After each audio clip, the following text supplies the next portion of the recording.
What if Harry had curse breaker system and every curse he absorbed became a permanent new ability? Chapter 1, The Dementor's Last Meal. Hot. It was stupidly, aggressively hot. The kind of heat that stuck your shirt to your back and made your brain feel like it was slowly cooking inside your skull. Harry Potter sat on the broken swing in the park, staring at the dirt. He wasn't moving. Moving meant sweating, and he was already doing enough of that.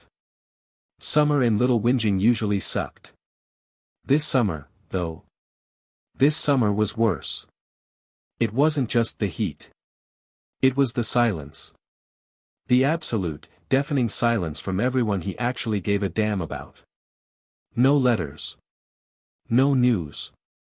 Just vague hints from Hermione and Ron that they couldn't say anything. Couldn't say anything. Right. Voldemort was back. Harry had seen him. He'd watched Cedric Diggory die in a flash of green light. He'd felt the Cruciatus curse tear his nerves apart. And now, the wizarding world was pretending everything was fine, leaving Harry to rot in a muggle suburb while the nightmares replayed the graveyard scene every single time he closed his eyes. He kicked the dirt. Dust puffed up, coating his trainers. Big D, a voice echoed. Harry looked up. Dudley and his gang were shambling down the street like a pack of oversized gorillas. They were loud, stupid, and looking for something to break. Usually, Harry would hide. Today, he didn't have the energy. He just watched them.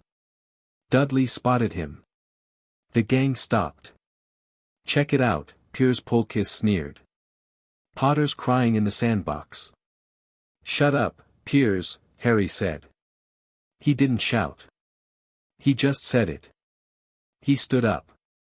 Dudley blinked. He looked different this summer. Bigger. More muscle, less flab, thanks to his boxing, but the eyes were the same. Piggy and mean. "What did you say to him?" "I said shut up," Harry repeated. He walked toward them. He wasn't scared. After you've dueled a resurrection of pure evil, Dudley Desley is just a large boy in a bad tracksuit. "Actually, I'm glad you're here, Dudley. I was just leaving. You can have the swing. It suits you. Goes nowhere, just back and forth." The gang laughed nervously. Dudley turned purple. "You think you're funny? You think you're tough because you carry that thing in your pocket?" Harry's hand twitched toward his wand hidden in his jeans. "I don't need the thing to handle you, Big D." Dudley stepped forward, fists balling up. "I'll smash your face in. Try it." The air changed. It wasn't subtle. 1 second, it was a stifling July evening. The next, the light vanished. The blue sky turned a bruised, sickly gray. The heat didn't just fade, it was ripped away, replaced by a cold that bit down to the bone. The gang bolted. They didn't know what was happening, but instinct told them to run. Dudley was slow. He stumbled, looking around wildly. "What are you doing?" Dudley shouted, his voice trembling. "Stop it. I'm not doing it." Harry grabbed his wand. "Run, you idiot. Run home." They were in an alleyway now, a shortcut between Magnolia Crescent and Wisteria Walk. The shadows lengthened, stretching out like tar. The cold intensified. It wasn't just temperature. It was a feeling. A deep, hollow sensation in the chest. The feeling that you'd never be happy again. The feeling of the graveyard. Harry knew this feeling. Dementors. "Dudley, shut up and run." Harry yelled, spinning around. A cloaked figure glided into the alley entrance. It was tall, rotting, and floated inches above the ground. The gray, scabbed hand gripped the brick wall, freezing the mortar instantly. Then a second one appeared behind them. Trapped. Dudley was whimpering now, curled into a ball on the ground, clutching his head. "Make it stop, make it stop." Harry raised his wand. His hand was shaking. Not from fear, but from the sheer intensity of the cold. Expecto Patronum. A wisp of silver vapor sputtered out. It failed. The forward Dementor rushed him. It didn't glide, it surged, hungry and fast. Expecto Patronum. Harry screamed again. Nothing. His mind was too cluttered. He saw Cedric's dead eyes. He heard Voldemort's high, cold laugh. He felt the pain of the Cruciatus. He couldn't find a happy memory. The despair was too loud. The Dementor was on him. It didn't go for Dudley. It went straight for Harry. It grabbed him by the throat. The grip was like iron clamps made of ice. Harry was lifted off his feet, slammed against the brick wall. His wand clattered to the floor. The hood fell back. There was no face, just a gray, scaly void and a gaping, rattling hole of a mouth. Harry kicked, scrabbling at the freezing hand, but his strength was draining fast. His vision blurred. The world turned gray. He could hear his mother screaming in his head. Not like this, Harry thought. The thought was small, but it was furious. I survived the dragon. I survived the graveyard. I am not dying in a stinking alleyway in Little Whinging. The Dementor lowered its face. The kiss. It clamped its mouth over Harry's. The sensation was hideous. It felt like hooks sinking into his chest, dragging his insides out through his throat. His soul rattled. He felt himself drifting, fading, ready to just let go and stop hurting. Then, something snapped. It wasn't a sound. It was a vibration in the center of his chest. A burning, violent knot of anger that refused to be eaten.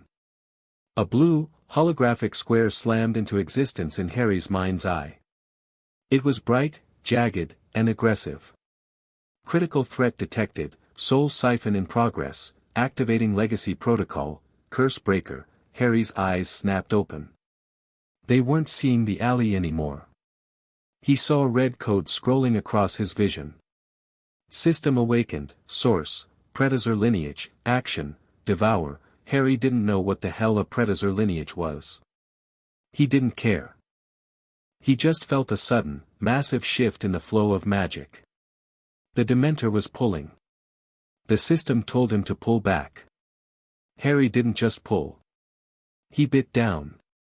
He opened his mouth and inhaled, not air, but magic. He visualized the cold, the rot, the despair, and he grabbed it with his magic and yanked. Absorption initiated, the Dementor screeched.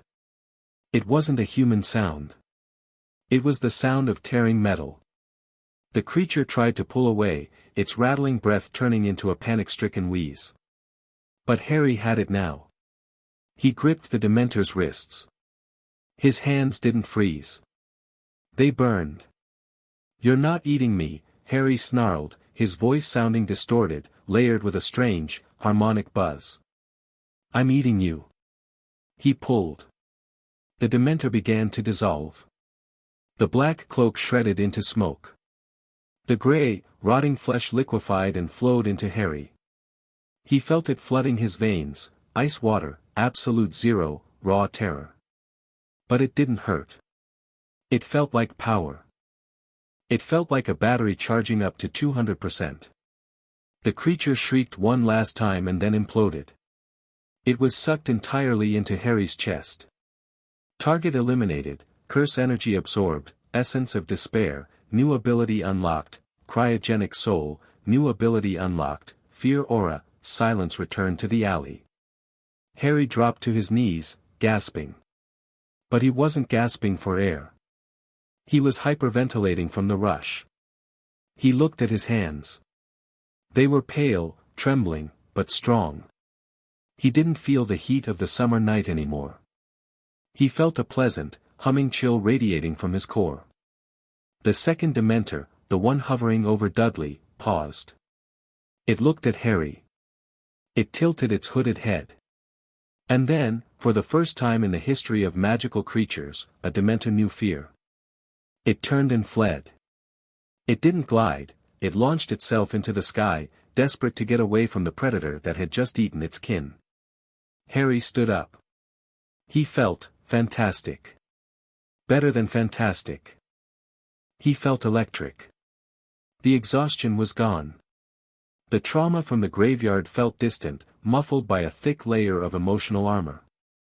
System notice, mana restored, 100%, physical condition, optimal, Harry. He spun around. Dudley was sitting up, pale and sweating, vomit on his chin. What did you do to it? Harry looked at his cousin. He picked up his wand. I handled it, Big D, get up.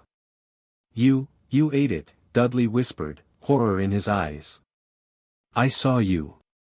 You ate the ghost. It wasn't a ghost, Harry said, his voice calm.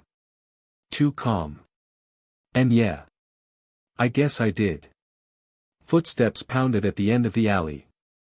A frantic, breathless figure came running. It was Mrs. Fig, their batty old neighbor with the cats. She was wearing tartan slippers and swinging a string bag full of cat food tins. Harry! Harry, she shrieked. Don't put it away. Keep your wand out.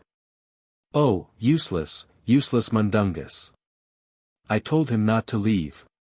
Harry stared at her. Mrs. Fig? Dementors. She panted, skidding to a halt. I felt them. Are you all right? Oh, look at you, you're shaking, wait. She peered at him. You're not shaking. I'm fine, Harry said. He looked at the blue box hovering in the corner of his vision. It was fading, minimizing into a small icon. Mrs. Fig, you're a witch. Squib, she corrected impatiently. Not that it matters now. Dumbledore will be furious. Mundungus Fletcher left his post to buy stolen cauldrons. I'm going to kill him. Dumbledore had me followed. Harry's eyes narrowed. The pleasant chill in his chest sharpened. Of course he did. We need to get you inside, Mrs. Fig said, looking around nervously. More might come. And your cousin, oh dear. I'll handle Dudley, Harry said. He walked over to his cousin, grabbed him by the front of his tracksuit, and hauled him to his feet with one hand. Dudley weighed at least 18 stone, but Harry lifted him like he was made of straw. Strength check, pass, passive effect, cryogenic soul active. Temperature reducing. Dudley shivered violently. You're cold, Harry. You're freezing. Walk, Harry commanded. They marched back to number 4, Privet Drive. The Dursleys were in the living room watching a quiz show. When Harry kicked the front door open, dragging a semi-conscious Dudley, Petunia screamed. Diddykins. What happened? He's fine, Harry said, dropping Dudley on the sofa. We were attacked. Attacked? Vernon Dursley blustered, turning purple. By who? Your lot. Dementors, Harry said. He walked to the window and stared out. Guardians of Azkaban prison. They suck out your soul. Petunia went white. They guard the wizard prison, they're not supposed to be here. Yeah, well, someone sent them, Harry said. He looked at his hands again. Veins of faint blue light were pulsing under his skin before fading. He felt the hunger again. Not for food. For magic. He wanted that rush again. An owl swooped in through the open kitchen window, dropped a parchment envelope on the table, and flew out. Ministry, Harry muttered. He ripped it open. Dear Mr. Potter, we have received intelligence that you performed the Patronus charm at 9:23 p.m., expelled, ministry representatives will be calling, destroying your wand. Harry read it and laughed. It was a dry, sharp sound. Funny. Vernon barked. You're expelled. Good. Finally. I didn't cast a Patronus, Harry said, crumpling the letter. The Patronus failed. Then what stopped them? Petunia asked, her voice trembling. Harry looked at her. His green eyes were brighter than usual, almost glowing. I did. Another owl arrived. Then another. Letters from Arthur Weasley, from Sirius. Stay put. Don't leave the house. Do not surrender your wand. Harry paced the kitchen. The system interface flickered. Quest generated, survive the night, reward, access to advanced combat tutorial, survive, Harry muttered. Easy. He sat at the kitchen table, wand in hand. The Dursleys were too terrified to move. Dudley was wrapped in 3 blankets, still shivering. Harry ignored them. He was focused on the feeling inside him. The cryogenic soul ability. He concentrated on it. Frost began to creep across the wooden table. It spread from his fingertips, intricate fractal patterns of ice. The temperature in the kitchen dropped 20 degrees. Stop it, Vernon whispered. You're doing, the freakishness. I'm cooling off, Harry said. It's been a hot summer. 3 days passed. 3 days of lockdown. 3 days of Harry testing the system. He figured out the basics. It was a parasitic magical interface. It responded to threats. It fed on hostile magic. The more dangerous the curse, the better the reward. He practiced with small things. He let himself get burned by the stove, minor heat resistance gained. He pricked his finger with a knife, clotting factor increased. But he needed more. He needed real magic. On the 4th night, the advance guard arrived. They didn't knock. The lock on the front door clicked and spun. The door swung open. A group of people crowded into the hallway. Mad-Eye Moody, hair grayer, magical eye spinning madly. A young witch with spiky violet hair. A tall, black man with a gold earring. Remus Lupin, looking tired and shabby. Harry. Lupin called out softly. Profound silence. Put down your wand. Harry stood at the top of the stairs. He held his wand loosely. Professor Lupin. You're late. We're here to take you to headquarters, Lupin said, smiling tensely. Are you all right? Moody clunked forward. His magical eye fixed on Harry. It narrowed. Boy looks different, Moody growled. Strange aura. Cold. Very cold. I had a run-in with a Dementor, Harry said, coming down the stairs. We heard, the violet-haired witch said. Watcher, Harry. I'm Tonks. Incredible you drove off 2 of them. Patronus must have been blinding. Yeah, Harry lied smoothly. Blinding. He wasn't going to tell them. Not yet.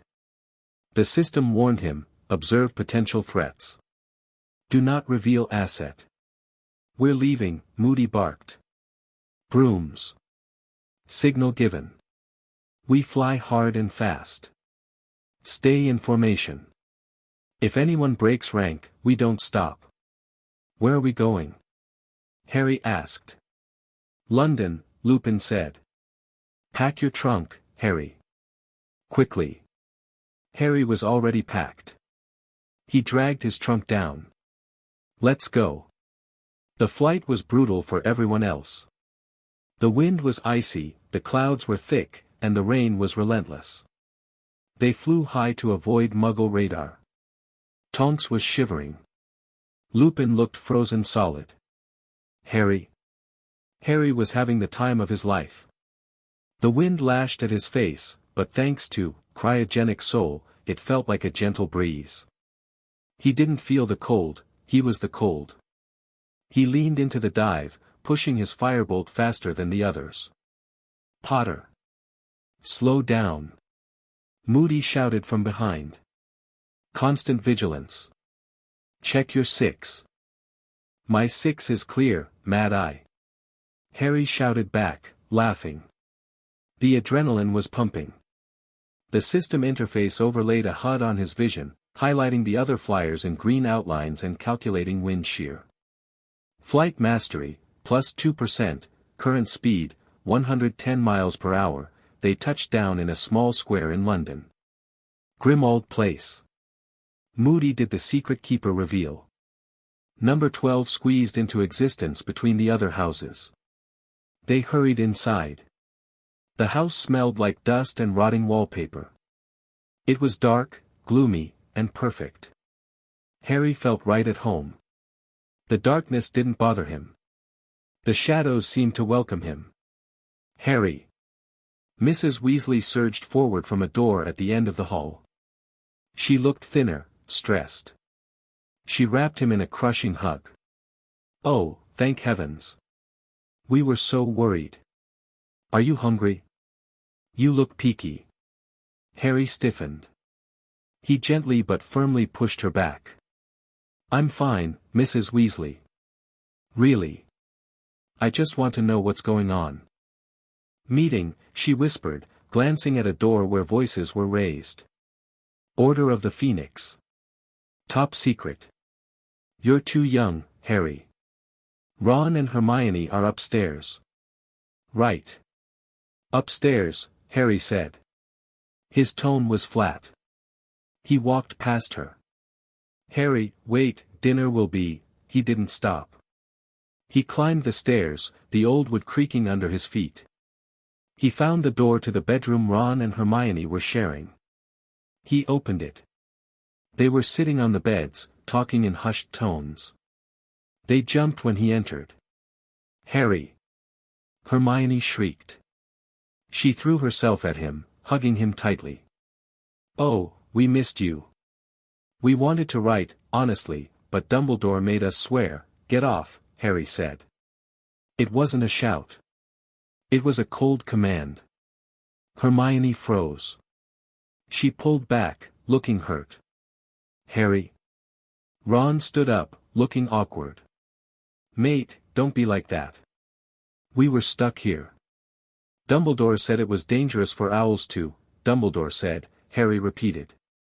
He walked into the room and kicked the door shut behind him. So if Dumbledore told you to jump off the astronomy tower, you'd do that too? I was alone, Ron.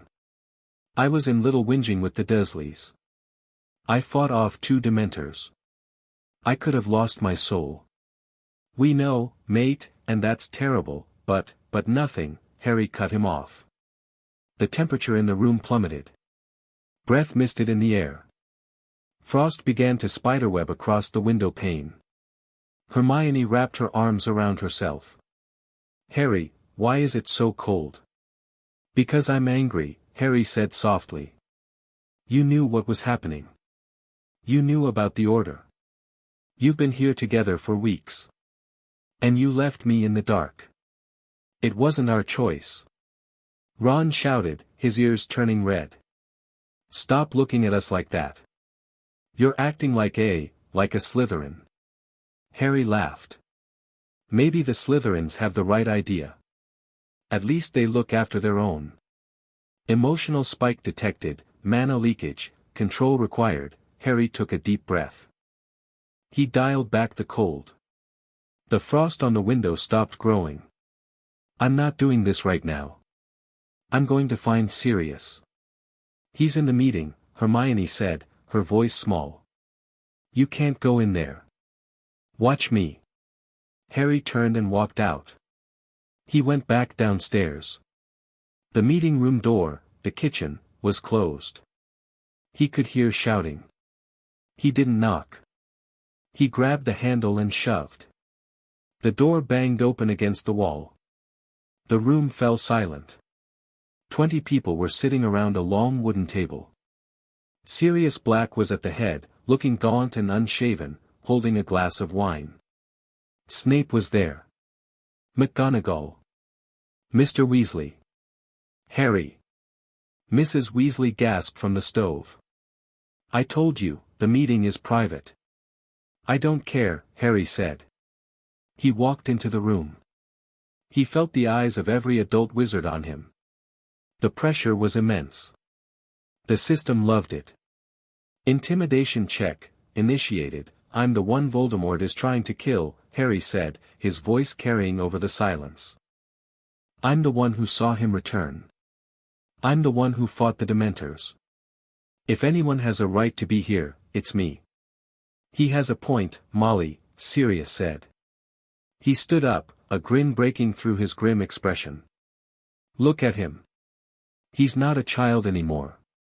He is a child. Molly shrieked. He's not a member of the Order.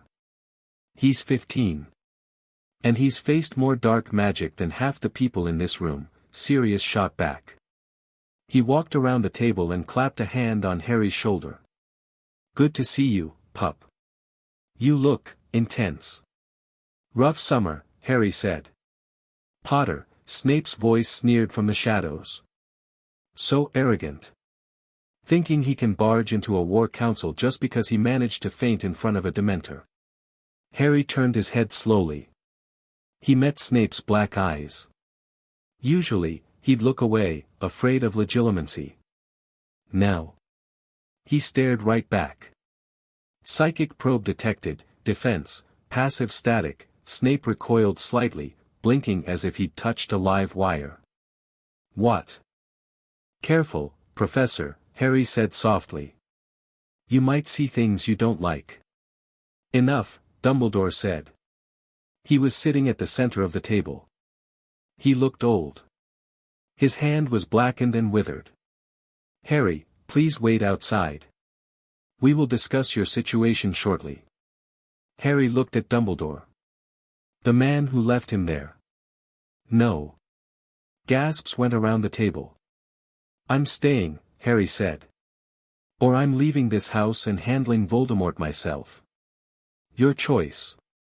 Sirius barked a laugh. I like it. He's got James's fire, Albus. Let him stay. Dumbledore sighed, a deep, weary sound. Very well. But you will listen, Harry. You will not interrupt. Harry took a seat next to Sirius. He listened. They talked about guard duty. They talked about recruiting giants. They talked about keeping the prophecy safe in the Department of Mysteries. Prophecy, Harry noted. Weapon. When the meeting ended, people filtered out, looking at Harry with mixture of awe and fear. Moody gave him a nod of approval. Snape glared and swept out. Soon, it was just Harry and Sirius in the kitchen.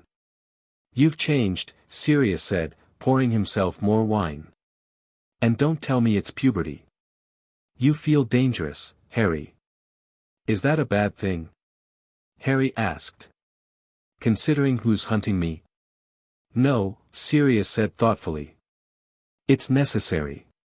But be careful. Darkness leaves a stain. I can handle the dark, Harry said. He stood up. Sirius, I need a favor. I need to spar. Spar. Sirius raised an eyebrow. Now. It's midnight. I have too much energy. I need to burn it off. And I need to test something. Sirius grinned. The old marauder sparkle returned to his eyes. All right. The basement is reinforced. Let's see what you've got.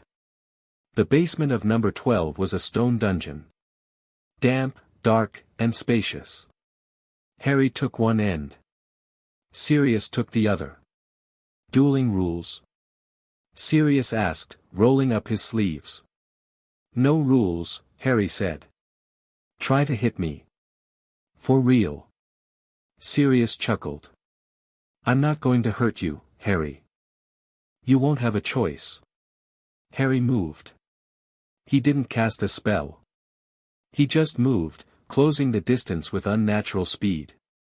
Sirius reacted on instinct. Stupefy. A jet of red light shot toward Harry. Harry didn't shield. He didn't dodge. He watched the spell come. The system slowed time down for a fraction of a second. He could see the magical structure of the stunner. It was a concussive force wrapped in a sleep charm. Incoming projectile, stunning spell, analysis, absorbable. Harry stepped into the spell. He caught it with his chest. Harry! Sirius yelled, dropping his wand, expecting Harry to drop unconscious. The red light hit Harry and vanished. There was no impact. No sound. Just a ripple of red energy that sucked into his skin. Harry stood there. He rolled his neck.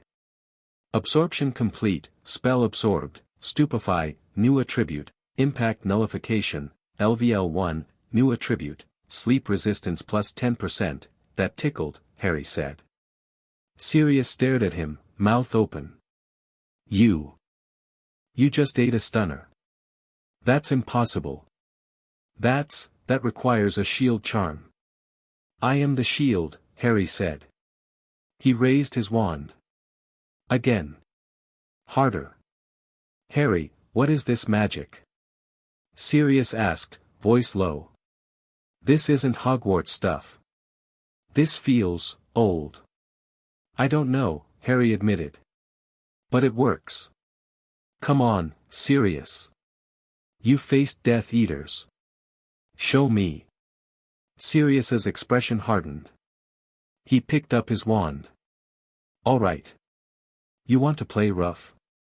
Expelliarmus. Impedimenta. Incarcerus. He fired a chain of spells. Harry moved like a blur.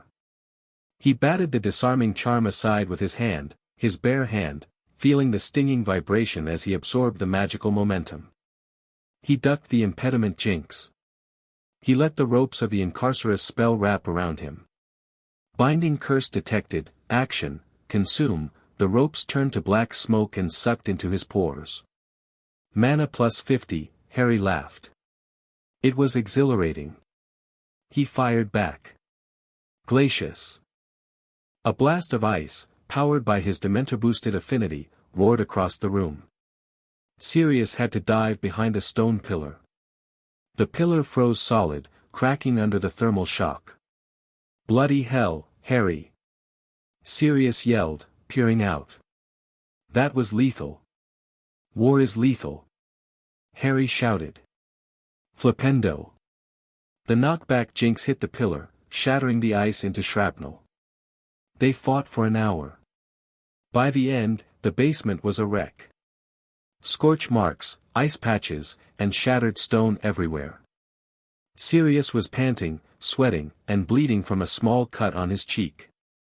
Harry was barely winded. Every spell he absorbed refueled him. Okay, Sirius wheezed, holding up a hand. Okay, yield. I yield. Merlin's beard, Harry. You're a monster. Harry lowered his wand. The blue glow in his veins faded. Sorry. Got carried away. Sirius walked over, limping slightly. He looked at Harry with a mix of pride and profound concern. You fight like a soldier. No, worse. You fight like a beast. Where did you learn to absorb magic like that? I didn't learn it, Harry said. It just happened. When the Dementor attacked. It's a gift, Sirius said quietly. Or a curse. It depends on how you use it. But Harry, don't show Dumbledore. Not yet. Why?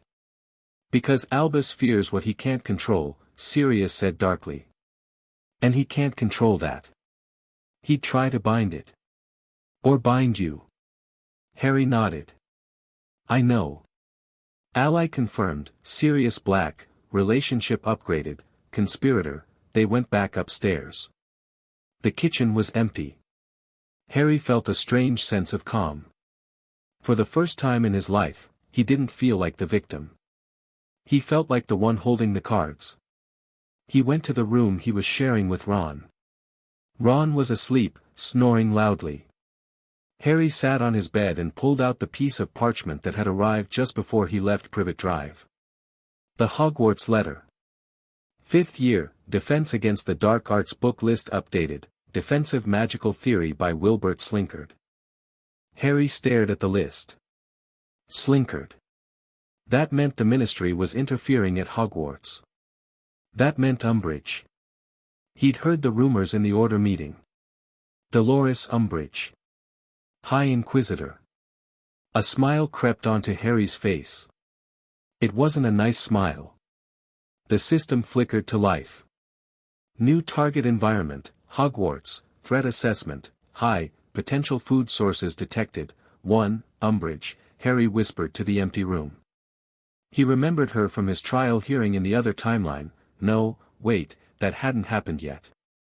He just knew of her. A bureaucrat. A woman who loved rules and hated half-breeds. A woman who probably knew some nasty, legalistic curses. I wonder what she tastes like, Harry mused. He laid back on the pillow, closing his eyes. He didn't have nightmares that night. He dreamed of ice. He dreamed of hunting. He dreamed of a green snake, and instead of running from it, he grabbed it by the throat and squeezed until it popped. Harry Potter was done surviving.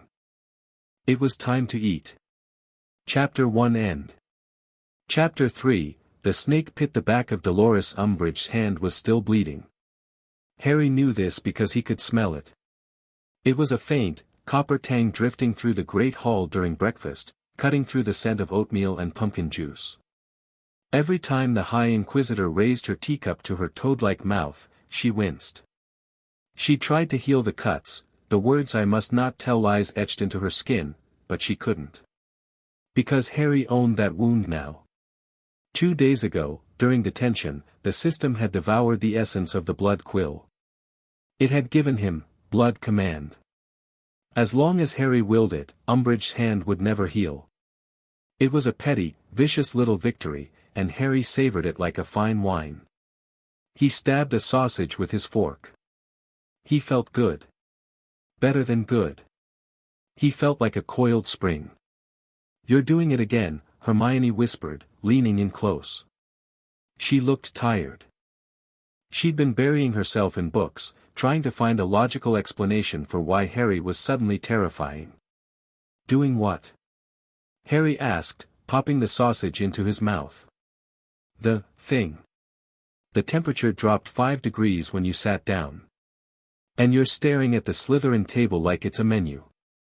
"Maybe it is," Harry mumbled. "Harry, please," she hissed, glancing nervously at the staff table where Dumbledore was pointedly ignoring them. "You need to keep a low profile. Umbridge is watching. The Ministry is watching." "Let them watch," Harry said, his voice flat. "If they get too close, they get burned." He wasn't looking at Malfoy today. Malfoy was boring. Harry was looking further down the table, past the trembling first years, to the section where the older, quieter Slytherins sat. The ones who didn't brag about their father's money but spent their time trading secrets in hushed tones. Daphne Greengrass caught his eye. She didn't flinch. She was distinct among the sea of green and silver, poised, sharp features, eyes like blue ice. She held a piece of toast but wasn't eating it. She just watched him, calculating. She tapped her wrist twice, then looked toward the heavy oak doors of the hall. A signal. Harry wiped his mouth and stood up. "Where are you going?" Ron asked through a mouthful of eggs. "We've got History of Magic next." "Skipping it," Harry said. "Binns won't notice. He hasn't noticed anything since 1890. "Harry, you can't just," Hermione started. "Later." Harry walked out of the Great Hall. He didn't rush. He moved with a predatory grace that he hadn't possessed a month ago. The system was constantly running background checks on his physiology, optimizing his stride, his breathing, his heart rate. Status, optimal, hunger level, 45%, he needed to feed. Not on food, but on magic. The ambient manna of Hogwarts was tasty, but it was like snacking on popcorn. He needed a steak. He needed a curse. He waited in the entrance hall, leaning against a stone pillar, letting the shadows drape over him. 5 minutes later, Daphne Greengrass emerged. She walked past him without stopping, her voice drifting back to him as she passed. Fourth floor corridor. The one with the tapestry of Barnabas the Barmy. Don't be late, Potter. And bring your wand. You're going to need it. Harry grinned. The expression felt sharp on his face. He pushed off the pillar and followed. The room of requirement wasn't a cozy training room today. It had transformed into something far more dangerous. When Harry stepped through the appearing door, he found himself in what looked like a subterranean fighting pit. The air was damp and smelled of ozone and crushed stone. Torches flickered in iron brackets, casting long, dancing shadows against rough-hewn walls. The floor was packed earth, stained with old, dark patches that looked suspiciously like dried blood. Daphne was standing in the center of the pit. She had discarded her school robes, wearing fitted dueling leathers that allowed for full range of movement. Her blonde hair was tied back in a severe ponytail. She wasn't alone. Leaning against the far walls were 4 other students. Harry recognized them. Upper years. Hardliners. Cassius Warrington, the Slytherin Quidditch chaser who looked like a sloth that had learned to kill. Graham Montague, a brute with shoulders like a linebacker. Blaise Zabini, looking bored and elegant, twirling a wand between his fingers. And a 7th-year girl Harry didn't know by name, but recognized by the jagged scar running down her neck, likely a souvenir from a dark curse practice gone wrong. "Welcome to the Snake Pit," Daphne said coolly. "We don't play by ministry rules here."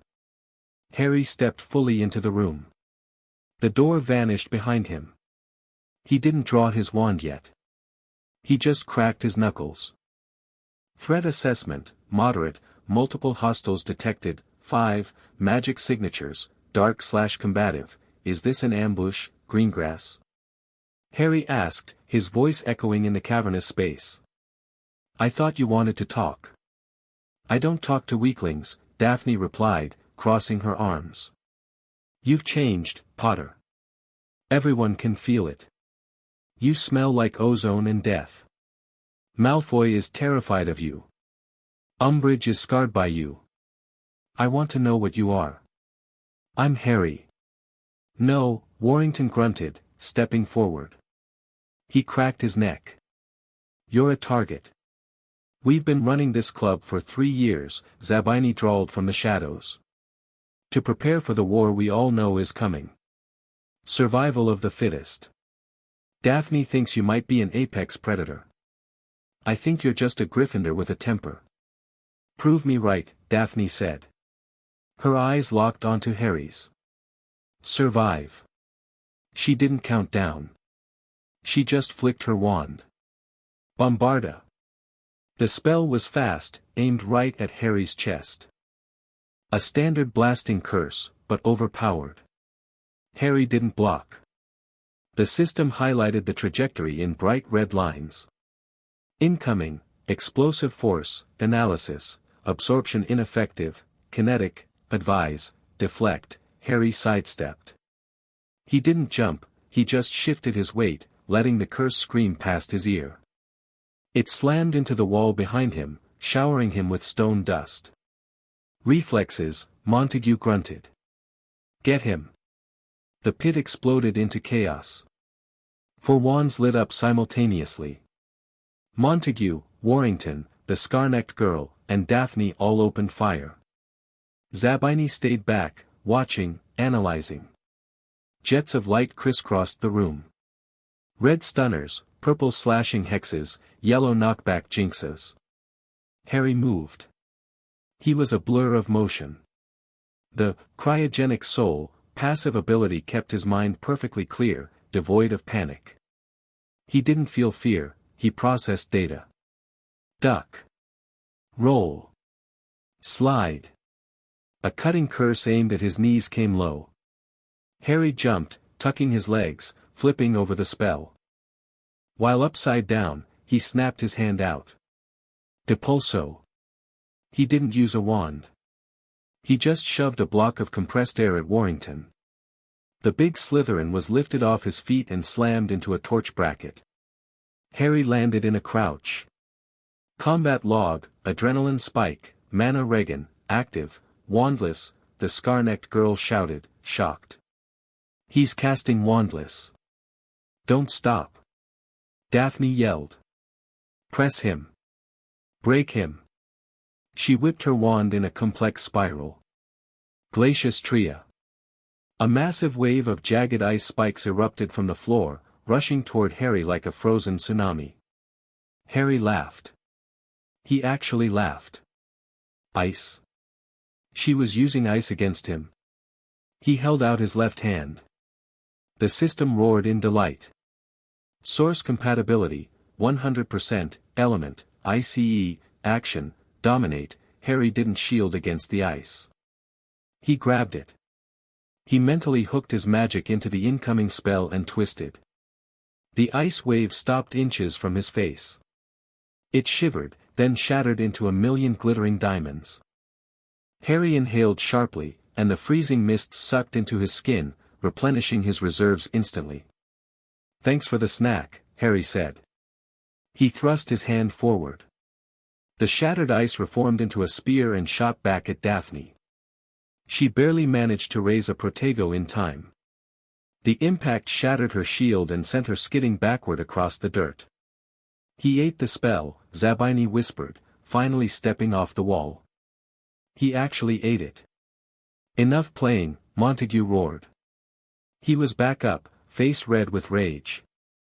Let's see him eat this. Aussie's confringo. Harry's eyes widened. The bone-breaking curse. A nasty, borderline dark art usually reserved for medical emergencies or torture. The purple bolt was too fast. Harry had overextended on the ice counterattack. He couldn't dodge. The curse hit his left forearm. Crack. The sound was sickening. It sounded like a dry branch stepping snapped in half. Harry grunted, stumbling back. His left arm dangled uselessly, bent at a horrifying angle.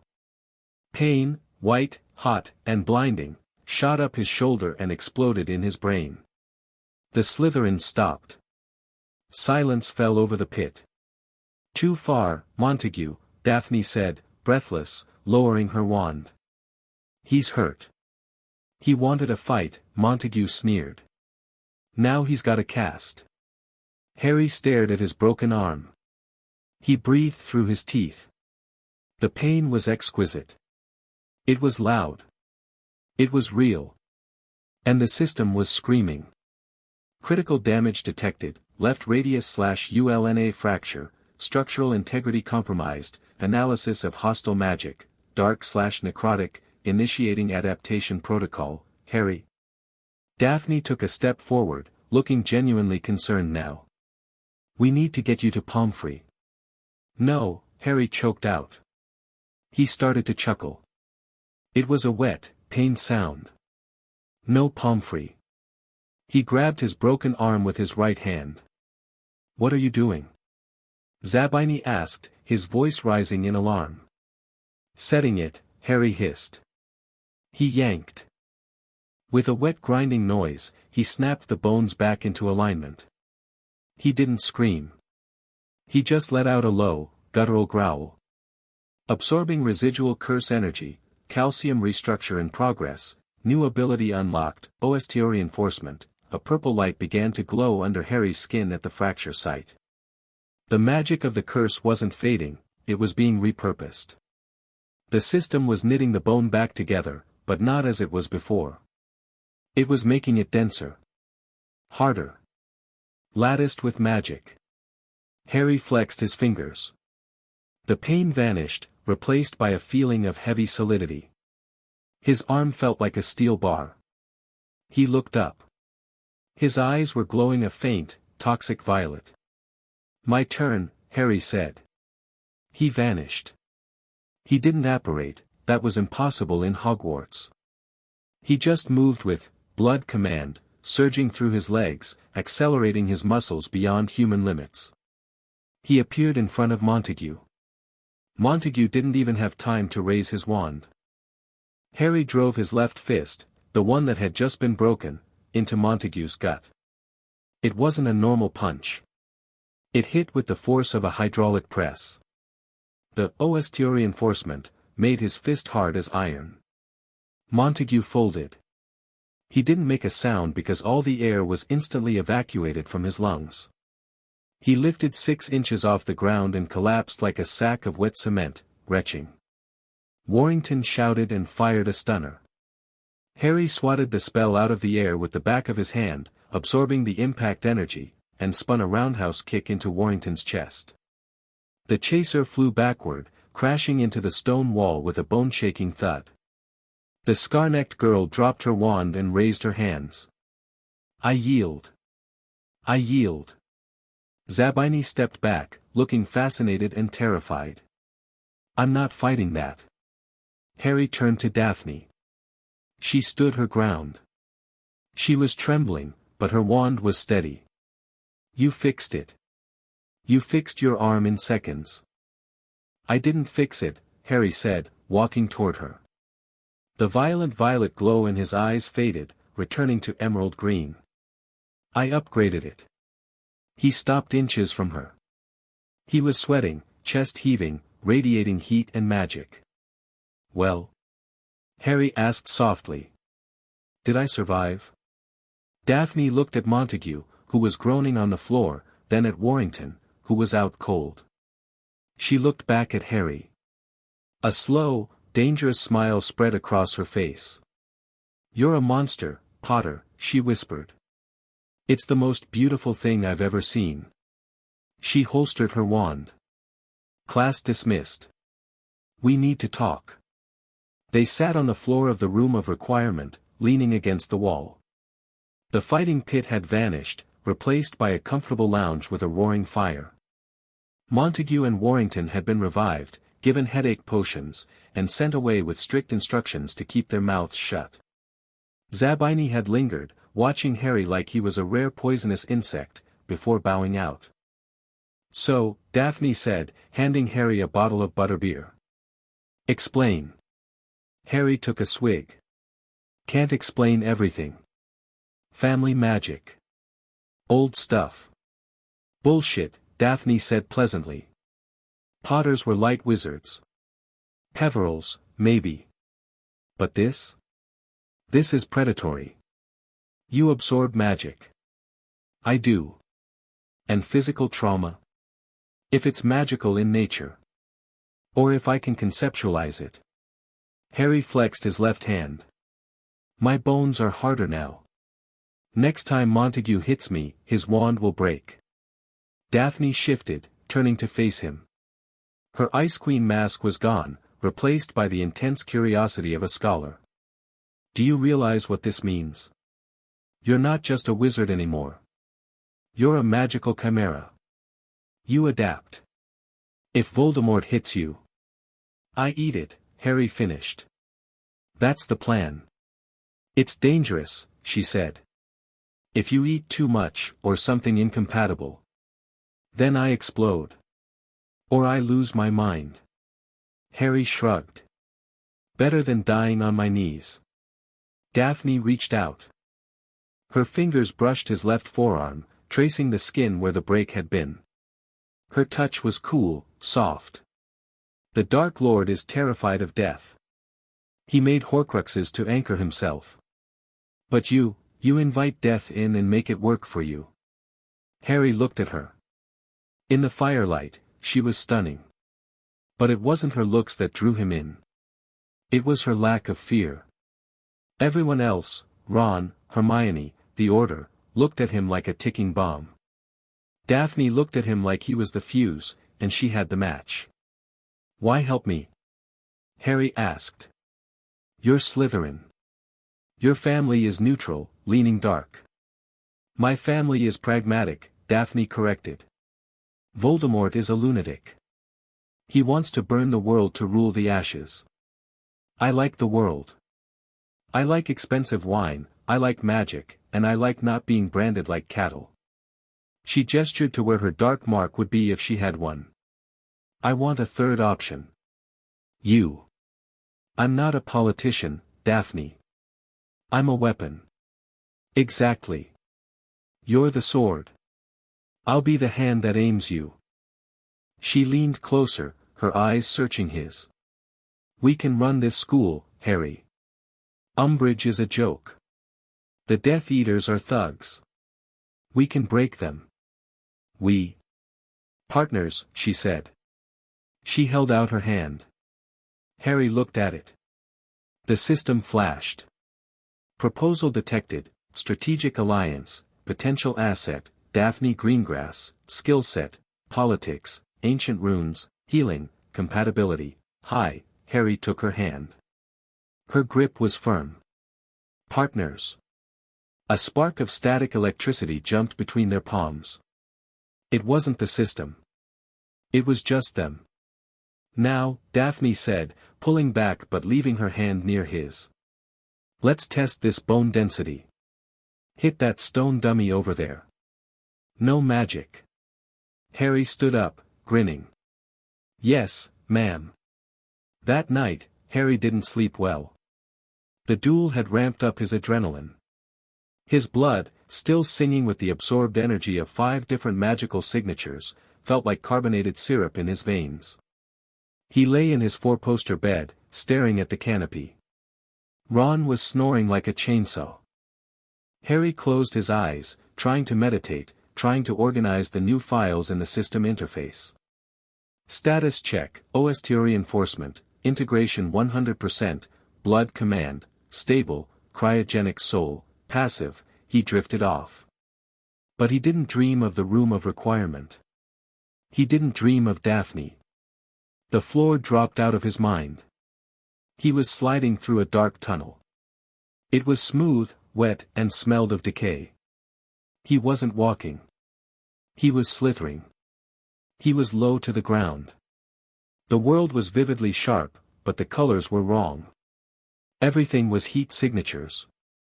The warm orange glow of a rat scurrying in the corner. The blue cold of the stone. He felt heavy. Powerful. A muscular coil of pure malice. Hunger. It wasn't his hunger. It was her hunger. Anomaly detected, foreign consciousness interface, warning, soul link active. Harry tried to pull back, to wake up, but the system didn't disconnect him. Instead, it latched on. Analyzing connection.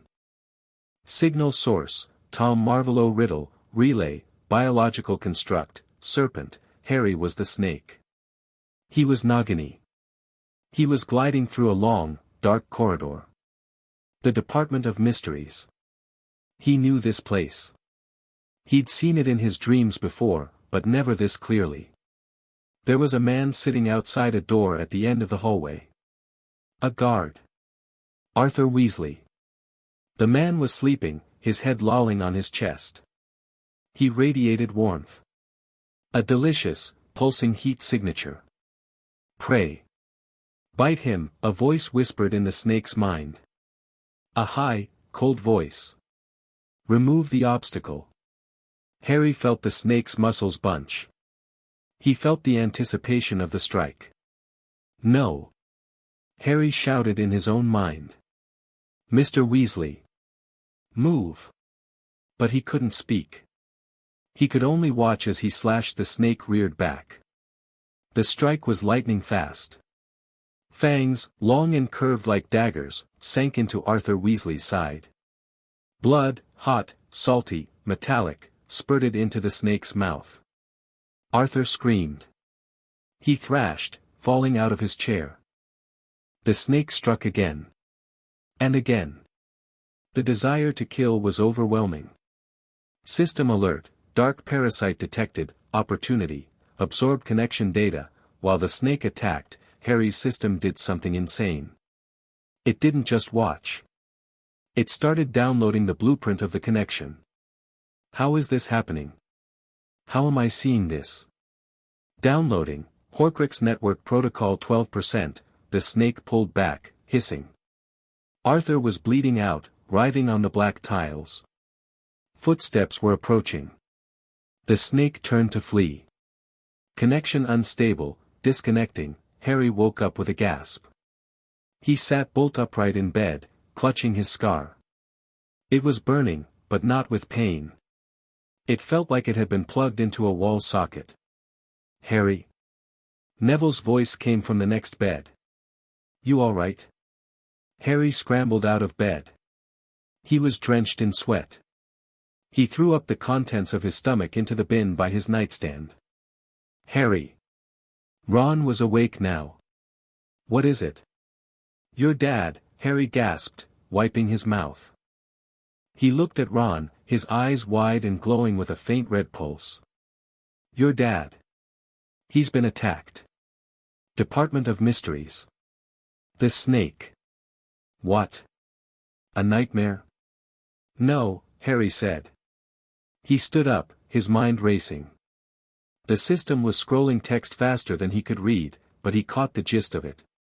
It had traced the signal. It had authenticated the vision. "It's real. It's happening right now. We need to move. Professor McGonagall." Ron started, pulling on his trousers, panic setting in. "Too slow," Harry snapped. "He's bleeding out. The venom, it stops blood from clotting. I know the taste." He grabbed his wand. "Quest alert, save Arthur Weasley, secondary objective, analyze Nagini venom, Ron, get McGonagall. Tell her Dumbledore needs to send a port key to the Ministry atrium immediately." "Where are you going?" "I'm going to wake the castle," Harry said. He ran out of the dormitory, down the spiral stairs. He burst into the common room. It was empty. Harry closed his eyes. He reached into the system. He accessed the fear aura he had stolen from the Dementor, but he inverted it. Instead of projecting fear, he projected urgency. He amplified his voice with wandless magic, channeling it through the stone of the tower. "Emergency," Harry's voice boomed through Gryffindor Tower, shaking the portraits on the walls. "This is not a drill." He didn't wait. He sprinted for the portrait hole. He met McGonagall in the corridor. She was wearing a tartan dressing gown, looking terrified. "Potter. What on earth is that noise?" "Arthur Weasley," Harry said, breathless. "Attacked by a giant snake. Department of Mysteries. He's dying. You need to alert Dumbledore. Now." McGonagall looked at him. She saw the sweat, the glow in his eyes, the absolute certainty. She didn't argue. She didn't ask how he knew. "Come with me," she ordered. 1 hour later. Grimmauld Place. The kitchen was chaotic. Fred, George, Ginny, and Ron were sitting at the table, pale and silent. Sirius was pacing. Harry sat in the corner. He wasn't panicking. He was processing. He had saved Arthur. Dumbledore had listened. They found him in time. He was at St. Mungo's now. But Harry was focused on something else. The vision. The snake. He closed his eyes and pulled up the system log. Log entry, Nagini, entity type, Maledictus, cursed human, status, living Horcrux. Harry's breath hitched. Living Horcrux. He knew what a Horcrux was. He destroyed the diary. A piece of soul trapped in an object. But a living one. That meant the snake wasn't just a pet. It was Voldemort. A piece of him. And Harry had a link to it. The door opened. Sirius walked in. He's going to make it. He's weak, but he's alive. The Weasleys erupted into tears of relief. Harry didn't move. He stared at his hands. "Harry." Sirius walked over. "You saved him. Again. How did you know?" "I was the snake," Harry whispered. "I saw through its eyes." Sirius went still. "Legilimency? Or, possession?" "Neither," Harry said. He looked up. "It's a network. And I just got the password." He stood up. The exhaustion was gone. The hunger was back. Sirius, Harry said quietly, so the others wouldn't hear. I'm not just going to wait for the snake to attack again. What are you saying? Harry smiled. It was the smile of a butcher looking at a prime cut of meat. I'm going to hunt it down, Harry said. And I'm going to eat it. New primary objective, consume the Horcruxes, progress, 0/6, the war had changed. Harry wasn't the prey anymore. He was the apex predator. Chapter 3 End. Chapter 4, now write chapter number 4 that continues the story naturally ASPR outline. Chapter 4, Azkaban is an all-you-can-eat buffet. The alarm at Grimmauld Place didn't sound like a siren. It sounded like a scream. It was a magical proximity ward tied to the highest priority targets in the Order's network, and right now, it was vibrating the floorboards of the kitchen so hard that the dust was dancing on the table.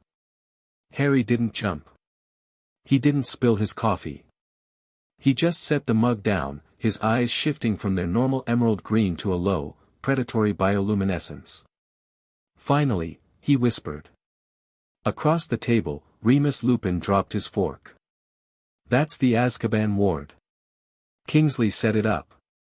It only triggers if the walls are breached. Sirius finished, already on his feet, his chair clattering backward. He looked manic, a mix of fear and a grim sort of excitement. They're doing it. They're actually breaking them out. Voldemort, Harry said, standing up. He stretched, his joints popping with a sound like cracking ice. The system in his vision was already painting the room with red tactical overlays. Global alert, massive dark magic surge, location, North SEA, Azkaban prison, threat level, cataclysmic, objective, intercept and consume, we have to move, Sirius barked, grabbing his wand. Remus, signal Dumbledore. Get the brooms. No brooms, Harry said. His voice was calm, but it carried a weight that stopped Remus halfway to the fireplace. Brooms are too slow. We need to be there 5 minutes ago. Harry, you're staying here, Mrs. Weasley shouted from the doorway, clutching her chest. She looked terrified. This is a prison break. It's the inner circle. You are not, Molly, stop, Harry cut her off. He didn't look at her. He was looking at the air in front of him, reading data she couldn't see. Bellatrix Lestrange is there. Antonin Dolohov. Augustus Rookwood. 10 Death Eaters. 200 Dementors. And 1 Dark Lord. The room went dead silent. How do you know that? Remus asked quietly. The system sees what the enemy sees, Harry lied smoothly. It was actually the Horcrux connection vibrating in his scar, feeding the system data, but they didn't need the details. And I'm going. If you try to stop me, I'll tear the front door off its hinges and swim there. Sirius looked at Harry. He saw the set of his godson's jaw, the weird, unnatural stillness of his posture. He grinned.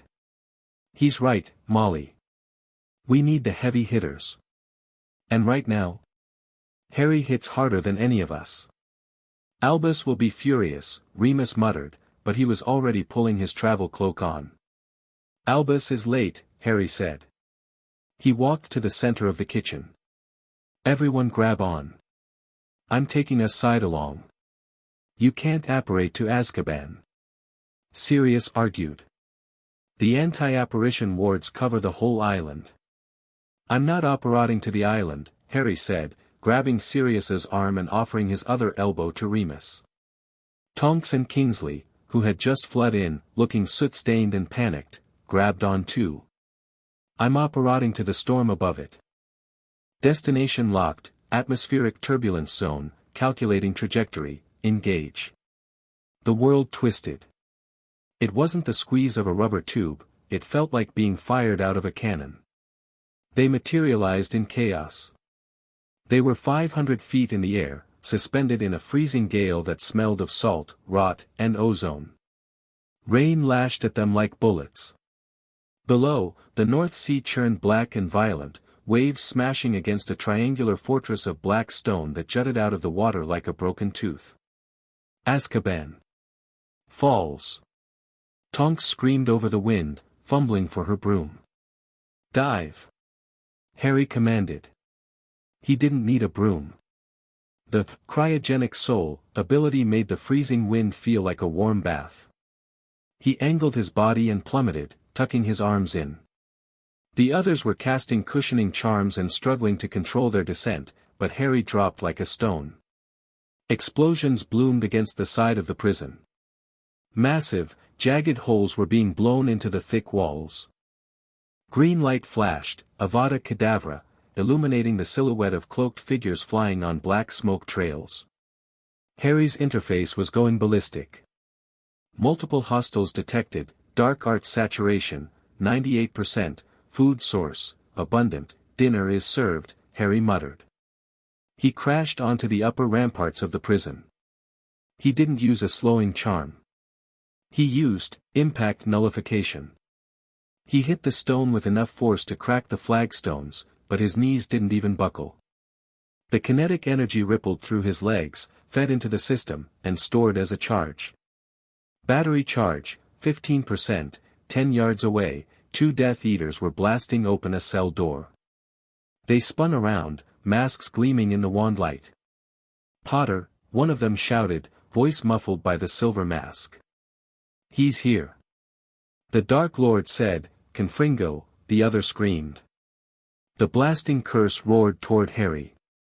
Harry didn't dodge. He swatted it. Backhand. Left hand. His hand, reinforced by the OST reinforcement, met the spell. The magic detonated against his palm, but instead of blowing his hand off, the orange fire swirled, condensed, and sucked right into his skin. Absorbed, explosive hex, converting to kinetic output, Harry stepped forward and punched the air. He didn't hit the Death Eater. He didn't have to. The shockwave released from his fist, the absorbed energy amplified by his own magic, hit the man like an invisible truck. The Death Eater was launched backward, smashing through the stone balustrade and plummeting into the raging sea below. The second Death Eater froze. What the? Run, Harry suggested. The man didn't run. He raised his wand again. Avada, Harry moved. He closed the distance in a blur, gripping the man's wand arm. Bone density check, superior, snap. The Death Eater shrieked as his radius shattered. Harry headbutted him, head reinforced, of course, and the mask crumpled. The man dropped, unconscious before he hit the ground. Sirius and Remus landed behind him, wands drawn, looking winded and wet. Jesus, Harry! Sirius yelled over the storm. Save some for us. Go inside. Harry pointed to the breached wall. Secure the lower levels. Stop them from getting to the high security wing. I'll hold the roof. You can't hold an army alone.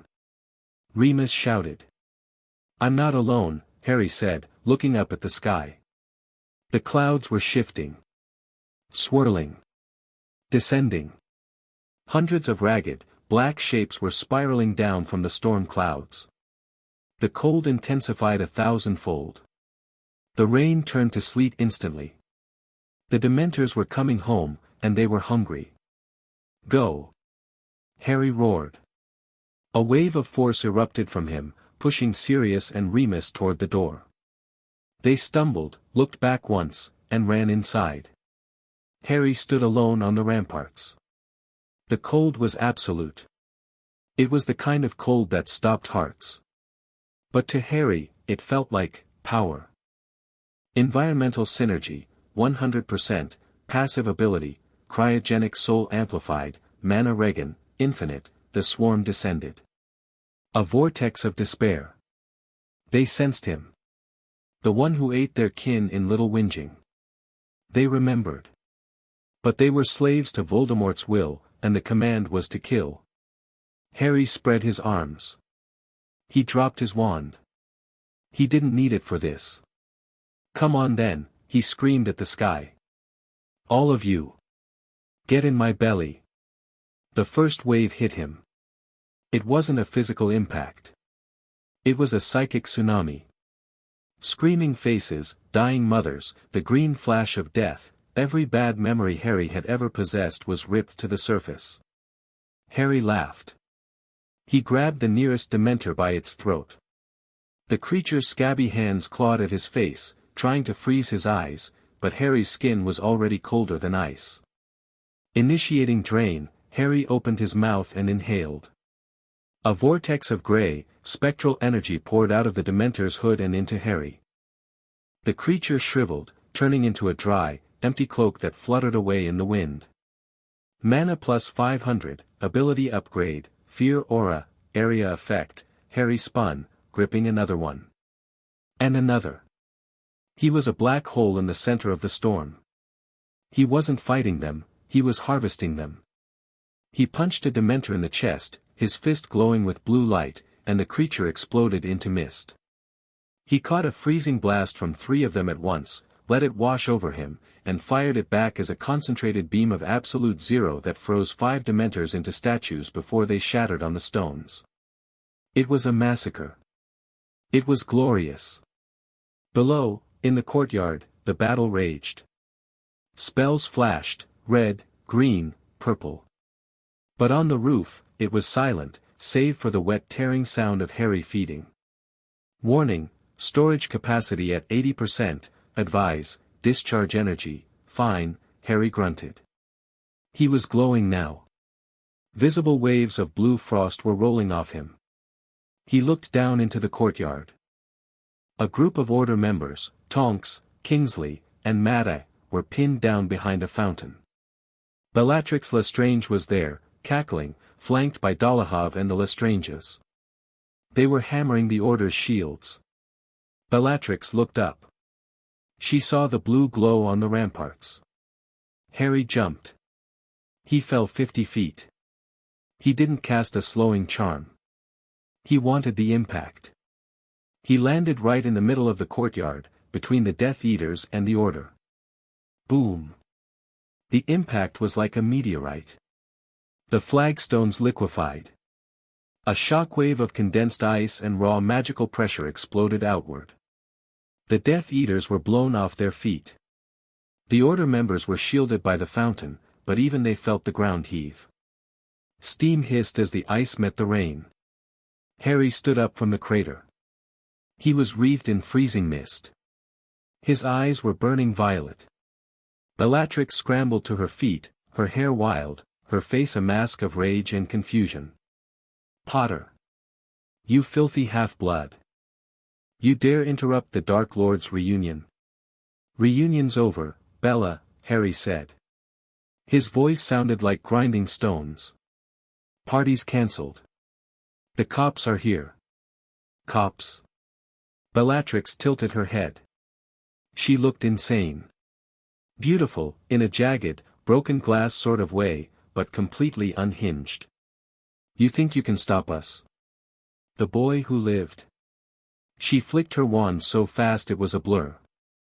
Crucio. Harry saw it coming. The red lightning. The torture curse. The Order members screamed warnings. Harry, move. Harry didn't move. He opened his arms. He wanted to know. He needed to update the database.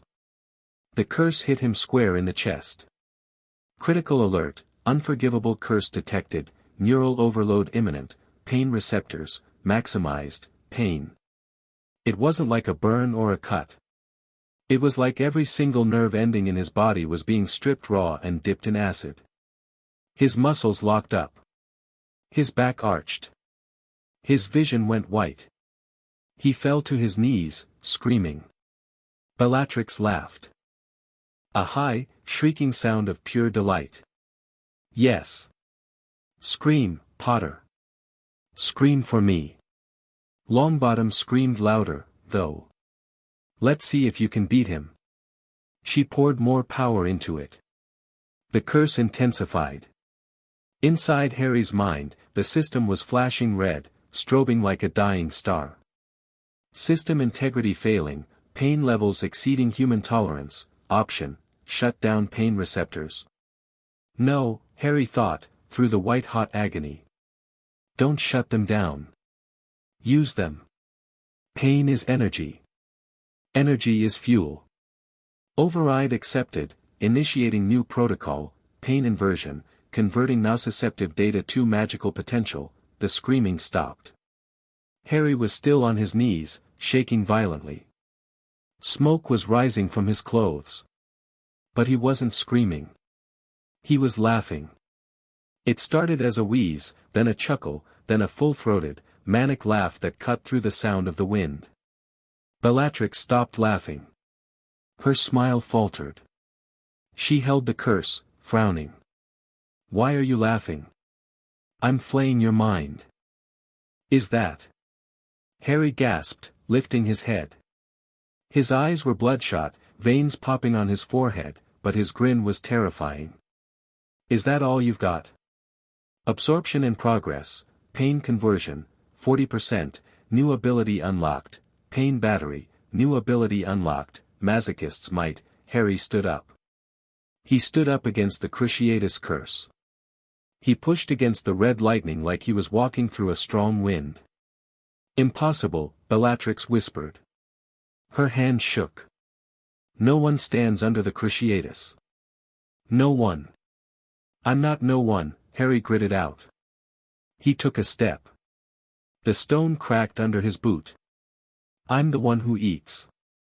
He reached out and grabbed the stream of red magic with his bare hand. Thanks for the jump start, Bella. He squeezed. The red lightning shattered. The connection broke. Bellatrix stumbled back, gasping as the backlash hit her wand. Harry stood there, breathing heavily. He felt intoxicated. The pain was still there, echoing in his nerves, but it didn't hurt anymore. It felt like caffeine. It felt like pure, unadulterated power coursing through his muscles. He felt strong enough to punch through the prison walls. Buff active, Berserker state, STR plus 50, SPD plus 40, Sanity minus 10, my turn, Harry said. He disappeared. He moved so fast the eye couldn't track him. He appeared in front of Antonin Dolohov. Dolohov raised a shield. Harry punched through the shield. Literally. His fist shattered the protego like glass and connected with Dolohov's chest. Ribs turned to powder. Dolohov flew across the courtyard and embedded himself in the stone wall, hanging there like a broken doll. Rodolphius Lestrange fired a killing curse. Avada Kedavra. The green light rushed toward Harry. Warning, lethal curse, absorption risk, extreme, advise, dodge. Harry dodged. He twisted his body, letting the green light singe his robes. He wasn't ready to eat death yet. Not fully. He grabbed a loose stone from the ruined fountain, a chunk of granite the size of a watermelon, and hurled it. It broke the sound barrier. It hit Rodolphius in the shoulder. The man spun like a top, screaming, his arm pulverized. Monster! Bellatrix shrieked. She was backing away, real fear in her eyes now.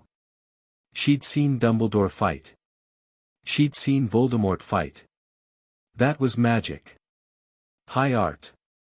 This was brutality. This was a wild animal wearing a human skin. Come back here. Harry roared. The fear aura flared, hitting the Death Eaters with a wave of supernatural terror. Most of them broke. They weren't fighting a wizard, they were fighting a natural disaster. They scrambled for the breaches in the walls, trying to get to the flight zone. Retreat! Rookwood yelled. To the master. We must leave. No one leaves. Harry slammed his hands onto the ground. Earth shatter, he poured the excess pain mana into the island itself. The courtyard split open.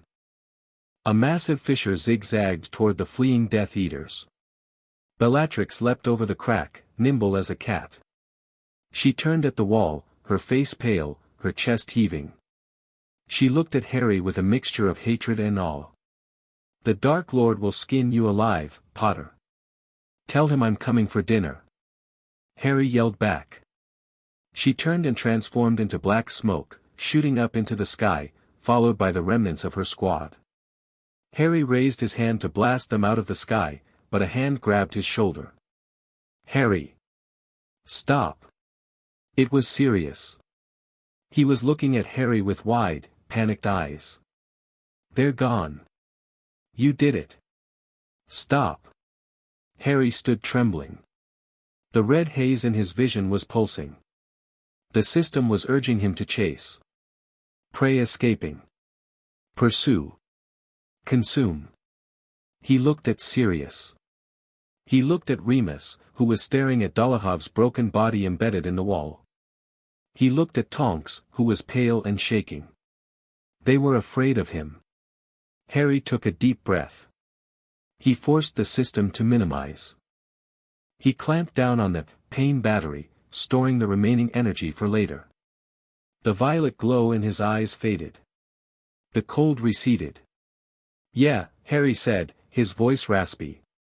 "They're gone." He fell to his knees. The adrenaline crash hit him like a hammer.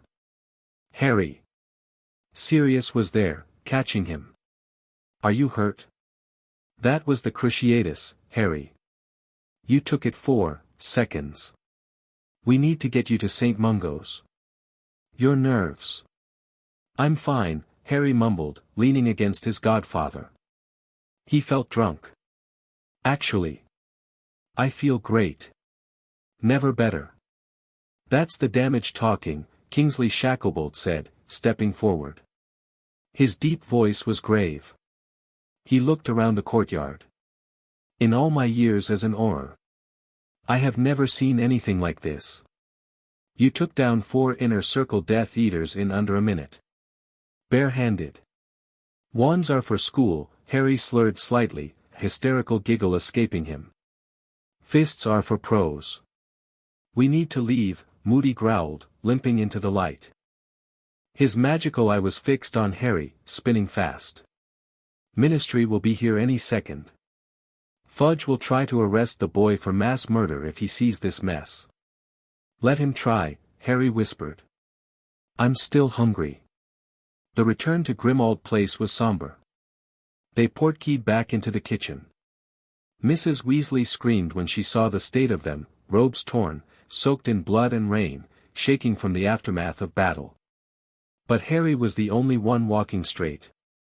He walked to the fridge, opened it, and grabbed a jug of pumpkin juice.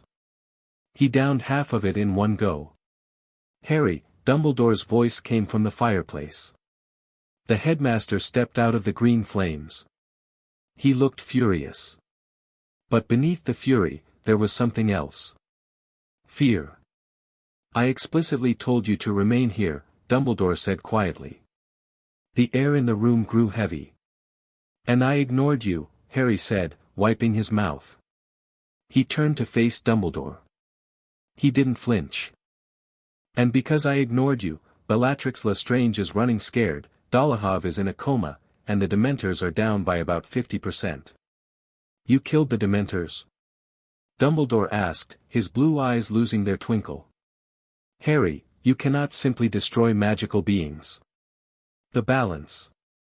The balance is rubbish, Professor," Harry snapped. "They eat souls. I ate them back. It's called the food chain. You ate them." Dumbledore looked at Sirius. "He absorbed them, Albus," Sirius said, stepping between Harry and the headmaster. "He has a power. I don't know what it is, but it saved our lives tonight. We would have been overrun." Dumbledore looked at Harry. He looked at the scar. He looked deeper. Harry felt the probe. Legilimency. Psychic intrusion detected, source, Albus Dumbledore, defense, mirror protocol. Harry didn't block it. He held up a mirror. Dumbledore recoiled, blinking rapidly. He hadn't seen Harry's mind, he'd seen a reflection of his own fear. "What have you become, Harry?" Dumbledore whispered. I'm the weapon you wanted, sir, Harry said coldly. You trained me for this. You put me in that house. You tested me every year. You wanted a savior. You got one. But saviors get their hands dirty. He pushed past Dumbledore. I'm going to bed. If Voldemort attacks again, wake me up. I want to try the killing curse next. I bet it tastes like mint. He walked out of the kitchen. As he climbed the stairs, the system chimed softly. Quest complete, the breakout, reward, advanced pain tolerance, reputation update, the Order of the Phoenix, fearful, reputation update, Death Eaters, terrified, Harry smiled. He flexed his hand.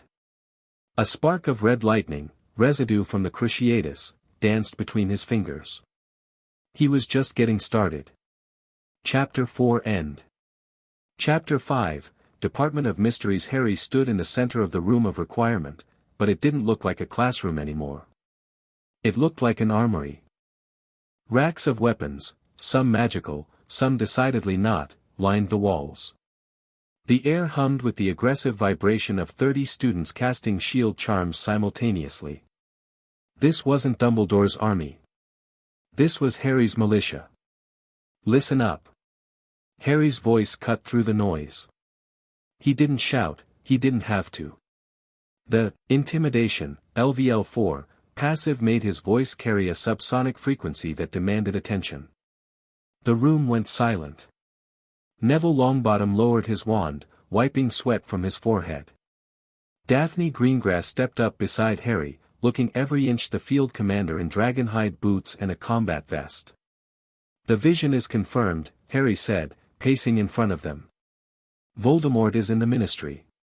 He's got Sirius. He thinks he's setting a trap. A ripple of fear went through the group, but it was different this time. It wasn't the paralyzed terror of children, it was the nervous energy of soldiers before a drop.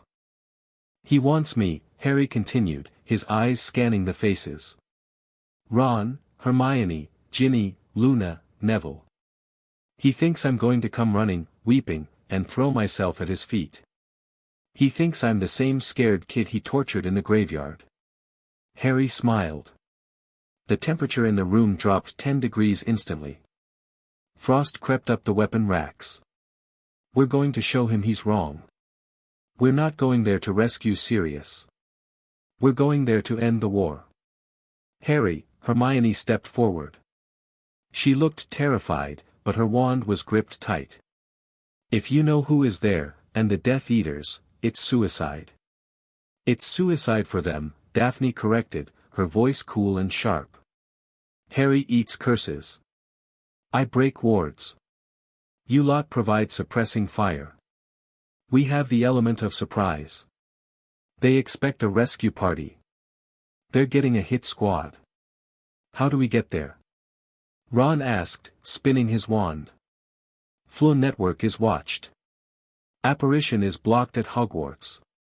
We fly, Harry said. Thestrals. I can see them. Luna can see them. And for the rest of you, well, just hold on tight. Quest updated, Operation Glass House, Objective, Infiltrate Ministry of Magic, Secondary Objective, Keep the Squad Alive, Reward, Soul Fragment, Possible, Gear Up, Harry ordered. We leave in 5. The flight to London was a blur of wind and adrenaline. Harry rode the lead Thestral, the skeletal beast screaming through the night sky.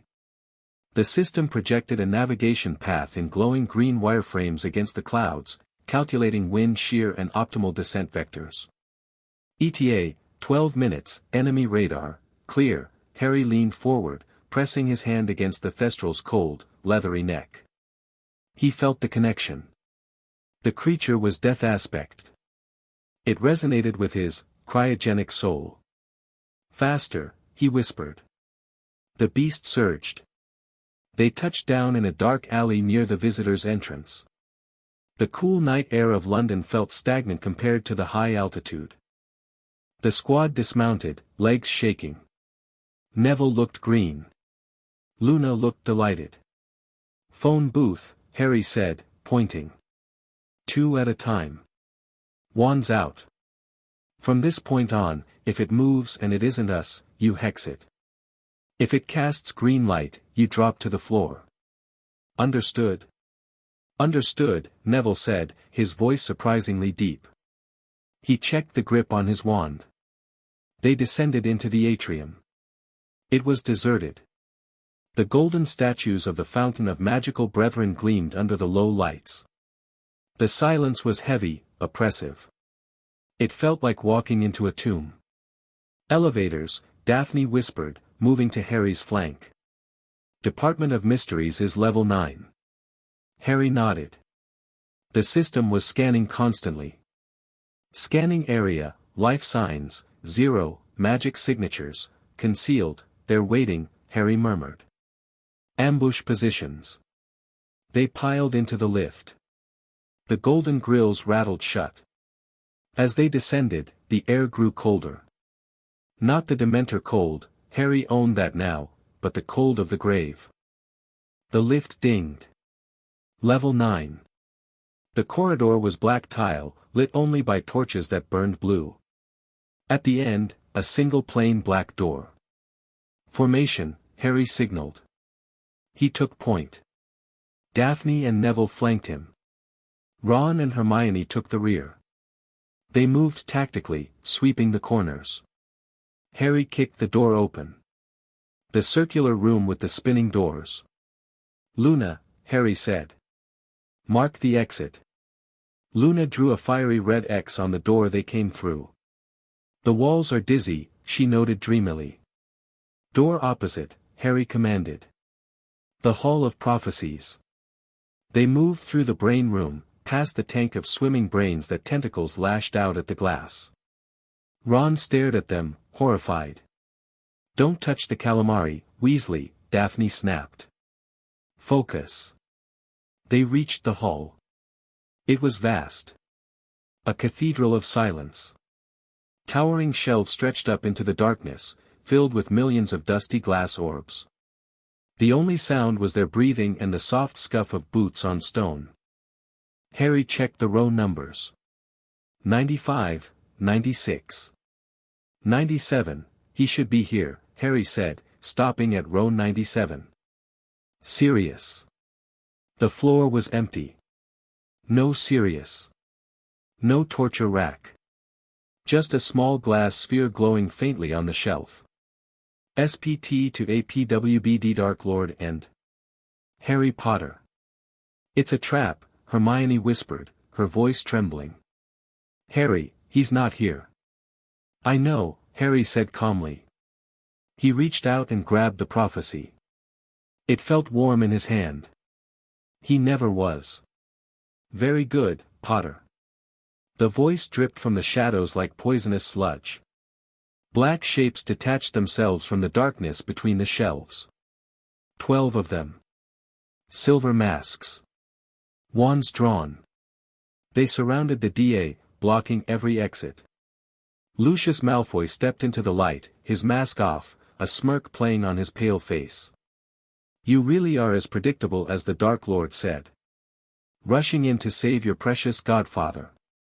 And you're as predictable as ever, Lucy, Harry said. He tossed the prophecy orb in the air and caught it. Still doing the Dark Lord's laundry? Did he send you to pick up his dry cleaning too? Bellatrix Lestrange stepped out from behind Malfoy.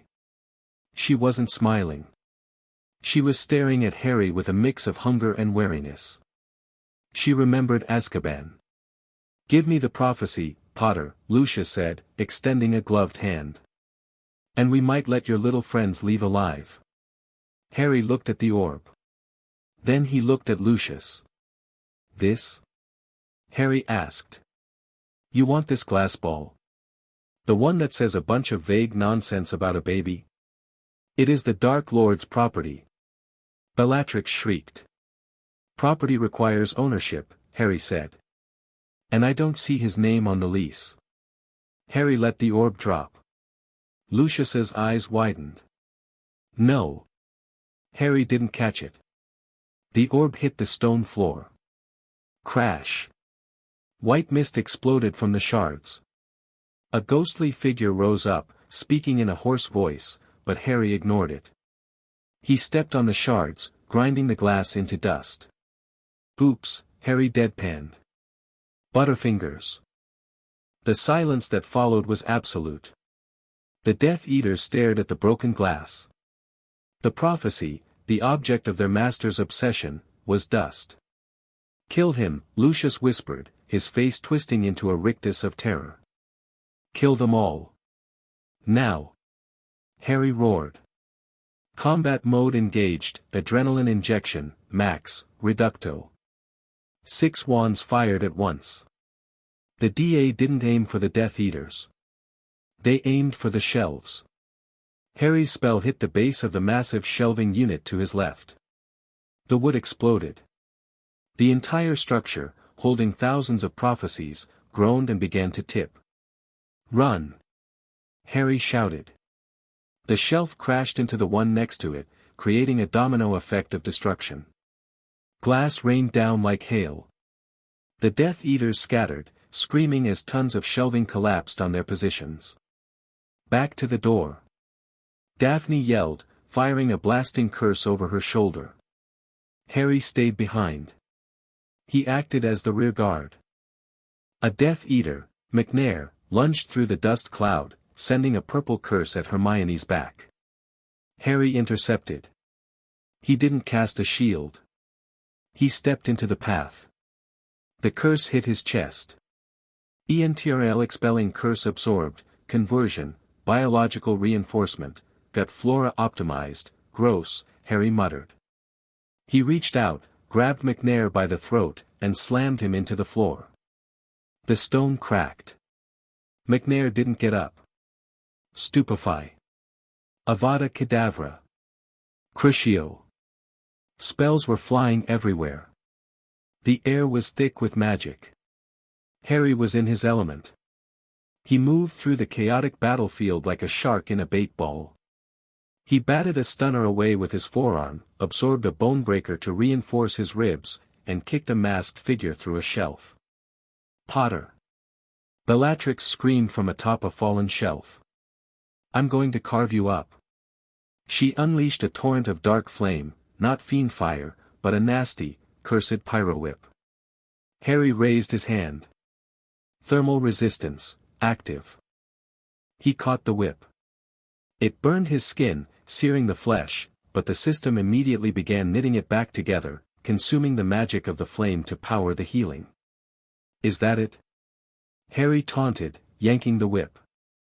Bellatrix lost her footing and tumbled down into the darkness. "Harry! We're cut off!" Neville's voice bellowed. Harry spun around. Dolohov and Rookwood had blocked the exit. They were dueling Daphne and Neville. Neville was holding his own, his shield work impeccable, but Dolohov was brutal. "Go!" Harry ordered himself. He blinked, using the short-range speed burst derived from the vampire capabilities he'd partially absorbed from a dark creature back in third year, system retroactive unlock. He appeared behind Dolohov. Surprise! Harry grabbed Dolohov's wand arm and squeezed. The OST reinforcement, combined with hydraulic grip, crushed the bones instantly. Dolohov screamed. Harry threw him into Rookwood like a bowling ball. "Get to the death chamber." Harry yelled to his team. "It's open ground. We can flank them." They sprinted.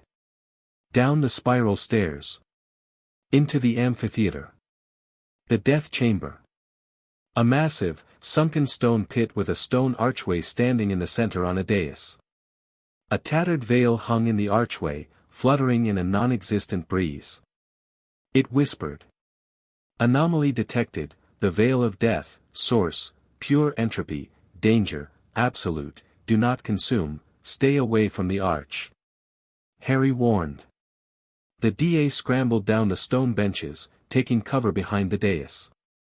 The Death Eaters poured into the room from the high doors, raining spells down on them.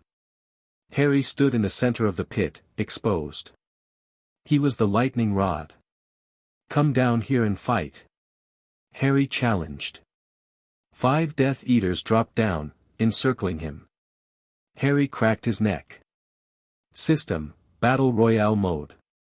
He didn't use a wand. He used his hands. He parried a cutting curse, absorbed a blasting hex, and punched a Death Eater in the mask hard enough to dent the silver. Suddenly, black smoke exploded in the room. The Order of the Phoenix had arrived. Sirius, Remus, Tonks, Kingsley, and Moody materialized in the fray. Harry! Sirius yelled, blasting a Death Eater aside. Get out of here. I'm fine. Harry shouted back, ducking a jet of green light. Cover the kids. The battle became a sprawling melee. Order versus Death Eaters. Sirius was fighting Bellatrix near the dais. They were trading spells faster than the eye could follow. Sirius was laughing. Come on, you can do better than that. Sirius taunted. Harry's stomach dropped. He knew this scene. He knew how it ended. Bellatrix's eyes narrowed. She didn't cast the killing curse. She cast a stunner, but she wove a secondary curse into it, a banishing charm. It hit Sirius in the chest. He stumbled back. He was falling toward the veil. The whispers grew louder. Sirius! Harry screamed. Time slowed. The system kicked into overdrive.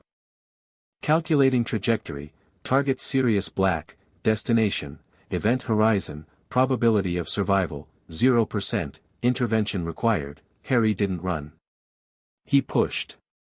He gathered every ounce of kinetic energy he had stored from the battle, the impacts, the absorbed curses, the adrenaline, and he channeled it into his legs.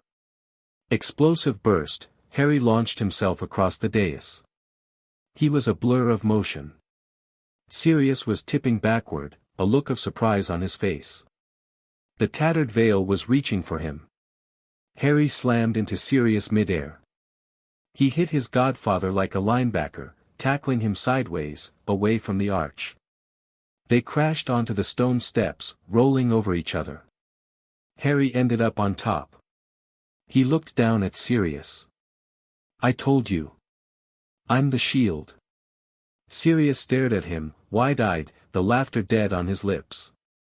He looked at the veil, inches away, then back at Harry. You crazy. Stay down, Harry growled. He stood up and turned to Bellatrix. She looked disappointed. Ah. Almost had him. You missed, Harry said. His voice was vibrating. The proximity to the veil was making the system glitch. The entropy was leaking into him. Void energy detected, absorption, passive, then, the air pressure changed. The whispers from the veil stopped. The spells stopped. The screaming stopped. A cold, high laugh echoed through the chamber. It wasn't funny. It was the sound of a knife on bone. Voldemort had arrived. He materialized out of thin air on the top tier of the amphitheater. He was tall, skeletal, pale as moonlight. His red eyes burned like coals. Harry Potter, Voldemort whispered. His voice filled the room. Dumbledore was nowhere to be seen. Tom, Harry said. He stepped away from Sirius, walking to the center of the pit. You look terrible. No nose job yet? Voldemort didn't rise to the bait. He floated down the steps, his black robes billowing. You have destroyed my prophecy. You have mauled my servants. You have become troublesome. I prefer lethal, Harry said. I have heard the reports, Voldemort said softly, circling Harry. They say you eat magic. They say curses only make you stronger. Is that true? Why don't you find out? Harry raised his hands. Cast it. Avada Kedavra. Do it. Voldemort smiled.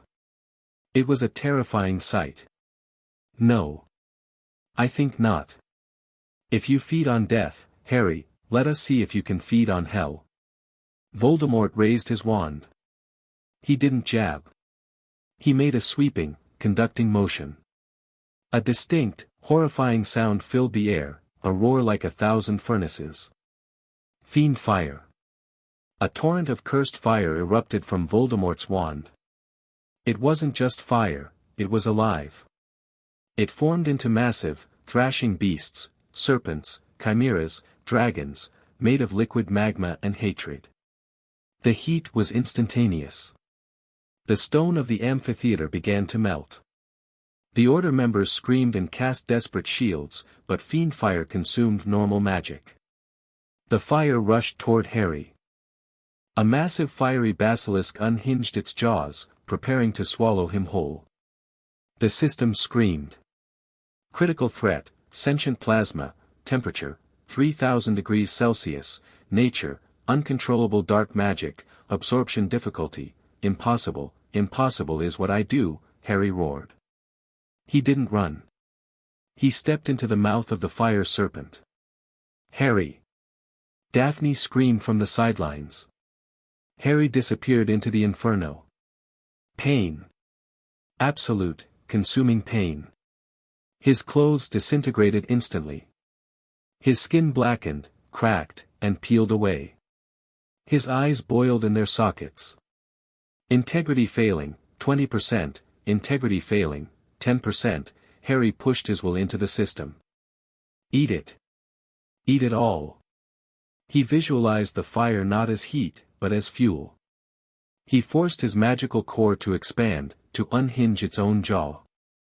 Activating emergency protocol, thermal adaptation, forcing absorption, Harry opened his mouth in the center of the fire and inhaled. The fire beast screeched. It was a sound of confusion. It was being consumed from the inside. Harry's body began to glow. First red, then white, then a blinding, electric blue. The blackened skin flaked off, revealing new skin underneath, skin that shimmered like heat haze. Absorption successful, new ability, thermal dynamo, magic core, superheated, fire immunity, acquired, the firestorm collapsed.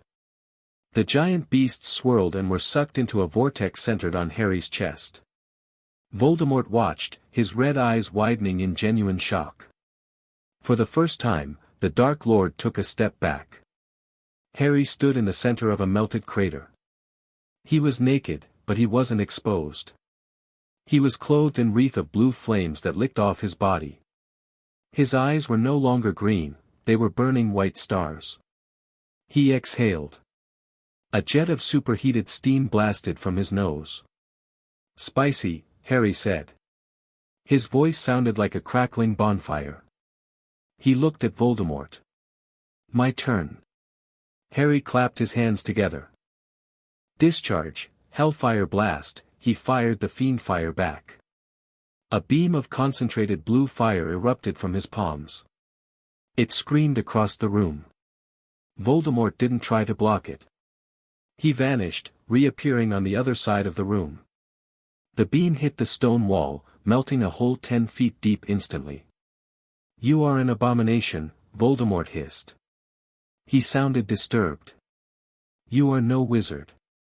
I'm the upgrade, Harry said.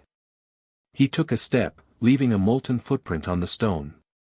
Voldemort raised his wand again. He began to chant. The air grew heavy, pressing down on everyone. I cannot kill you with magic, Voldemort said calmly. So I will bury you.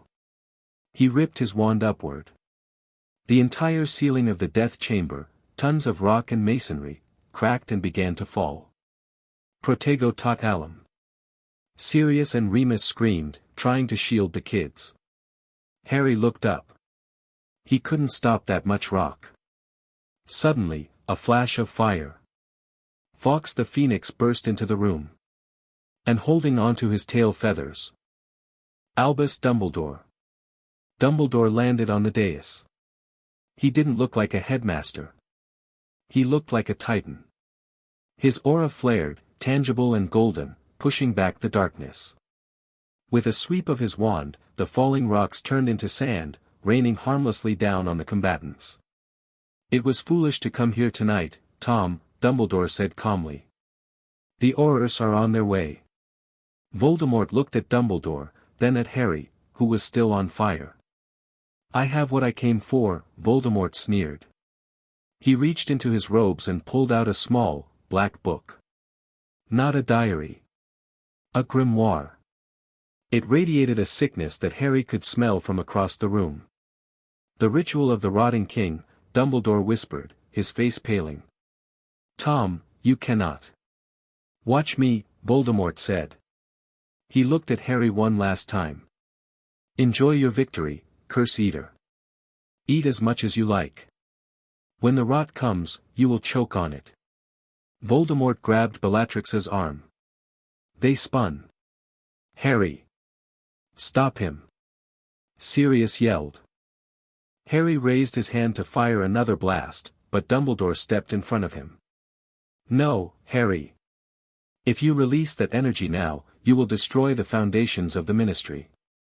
Harry hesitated. In that split second, Voldemort twisted into shadow and vanished. Silence returned to the death chamber.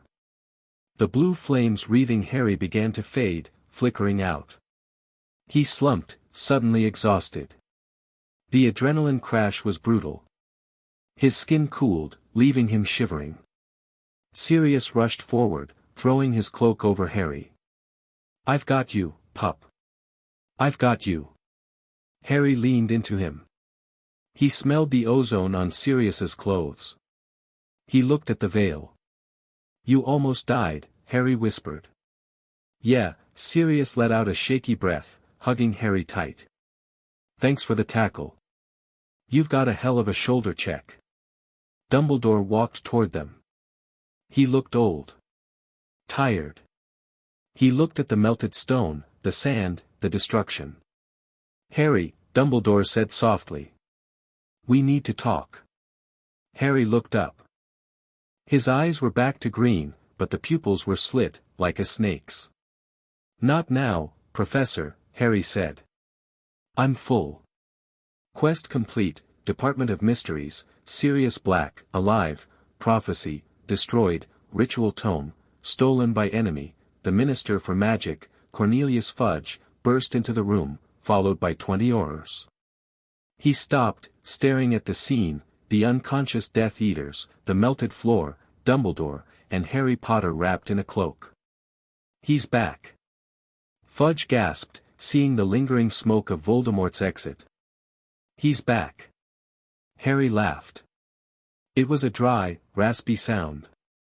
Catch up, Cornelius, Harry muttered as he let Sirius help him toward the exit. We're way past that. As they walked up the stairs, Daphne fell in step beside him. She was covered in dust, a cut on her cheek, but she was grinning. You ate fiendfire, she whispered. You actually ate fiendfire. It was a bit spicy, Harry said. She took his hand. You're insane. I know. Harry looked back at the empty dais. He had won. He had saved Sirius. He had humiliated Voldemort. But the system had one last notification hovering in the corner of his vision. A warning in dark red text. Warning, ancient ritual initiated, entity detected, the god of rot, arrival countdown, 30 days, the war wasn't over. The main event was just beginning. Chapter 5 End. Chapter 6, Warlord Potter. The rain over London wasn't cleaning anything. It was just making the soot streak down the sides of the buildings like black tears. The war had been official for 3 weeks. Official meant the Daily Prophet had finally stopped printing fudge recipes and started printing casualty lists. Official meant people didn't go out after dark. Official meant that Harry Potter wasn't just a student anymore. He was a job title. Harry stood on the roof of a warehouse in the Docklands. The wind whipped his cloak around his legs, but he didn't feel it. The thermal dynamo, ability he'd stripped from Voldemort's fiendfire, kept his internal temperature at a cozy, furnace-like hum. He was a living radiator. Target is inside, Daphne's voice came through the charmed earpiece. Yaxley is moving supplies.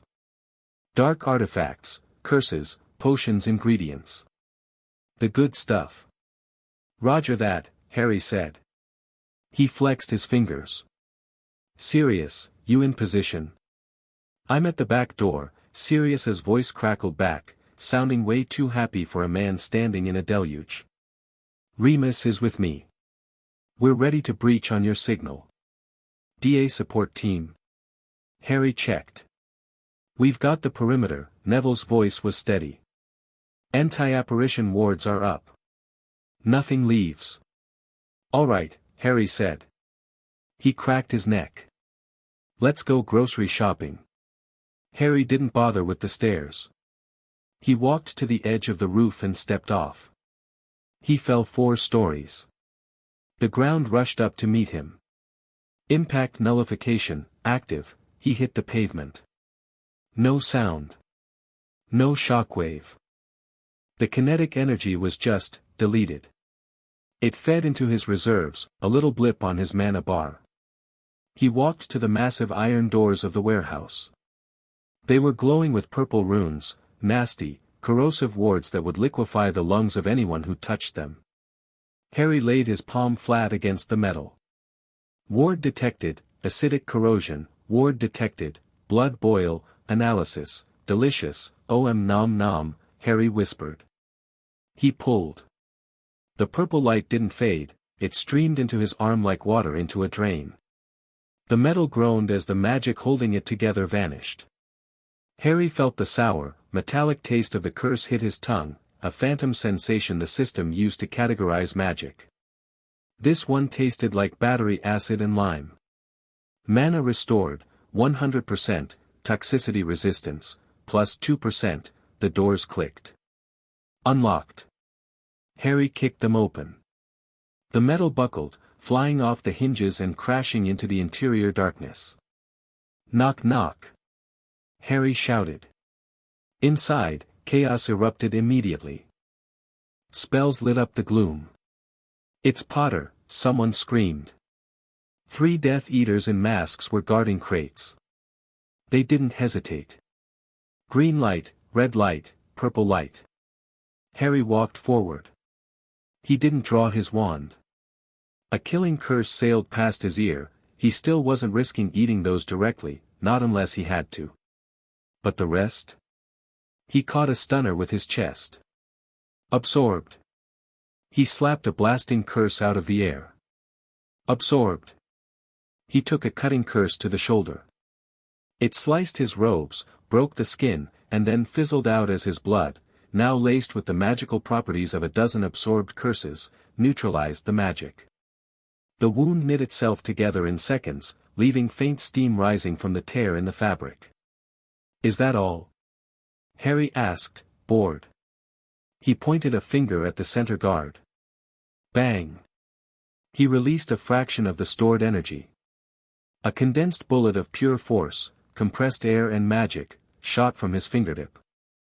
It hit the Death Eater in the chest, shattering his ribs and launching him into a stack of crates. The other 2 panicked. They turned to apparate. Crack. Nothing happened. Neville's got the wards up, boys, Harry said, grinning. His teeth looked slightly too sharp in the dim light. You're locked in here with me. The back doors blew open. Sirius and Remus stormed in, wands blazing.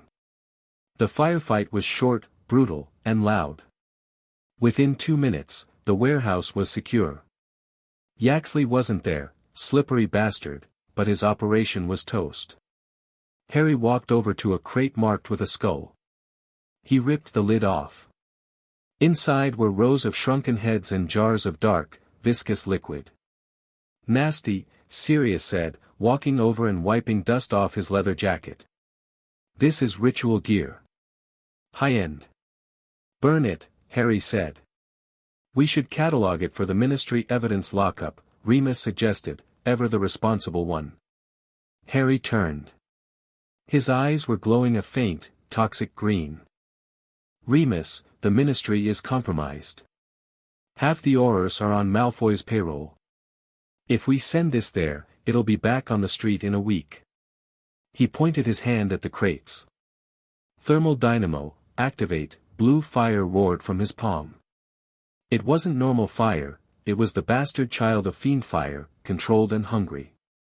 It washed over the crates, incinerating the dark artifacts instantly. The shrunken heads screamed as they burned. Burn it all, Harry repeated. We leave nothing. The weeks that followed were a blur of violence and politics. The Grey Faction wasn't a formal club. It was a boardroom meeting that Daphne Greengrass had orchestrated in the drawing room of Grimmauld Place. Harry sat at the head of the table. He was wearing muggle jeans and a black t-shirt, cleaning a speck of blood from under his fingernail with a dagger. Around him sat the heads of the neutral families, Greengrass, Davis, Zabini, Slughorn, who had been dragged out of retirement. Opposite him was Rufus Scrimgeour, the new Minister for Magic. He looked like an old lion, scarred, mane of tawny hair, and absolutely furious. You cannot simply execute people in the street, Mr. Potter. Scrimgeour slammed his fist on the table. The raid in Knockturn Alley yesterday? You destroyed 3 shops. You put 4 wizards in St. Mungo's permanent spell damage ward. They were selling werewolf venom to first years, Harry said without looking up. I shut them down. You are operating outside the law. The law? Harry laughed. He looked up. The green glow in his eyes flared, making Scrimgeour flinch. Rufus, the law is a piece of paper. Voldemort has giants. He has Dementors. He has a god complex. You have, what? Procedures. Forms to fill out. We have the Auror office. Your Aurors are scared, Daphne cut in, her voice smooth as silk. She was sitting next to Harry, reviewing a parchment. They're good men and women, Minister, but they're fighting with one hand tied behind their backs. They can't use unforgivables. They can't breach homes without warrants. Harry doesn't need warrants. He needs a leash. Scrimgeour roared. Harry stood up. The chair scraped loudly against the floor. The room went silent. Harry leaned over the table. Listen to me closely, Minister. I am not your mascot. I am not your chosen one, to be put on posters to sell war bonds. I am the guy doing the dirty work you're too afraid to do. He tapped his chest. I ate a Dementor. I ate fiend fire. Last week, I ate a curse that turns your blood into sand, and I burped it out as a sandstorm. I am the only thing standing between you and a very painful death. Scrimgeour glared, but he was sweating. What do you want, Potter? I want the Ministry to stay out of my way, Harry said. You handle the PR. You handle the Muggles. You keep the economy running.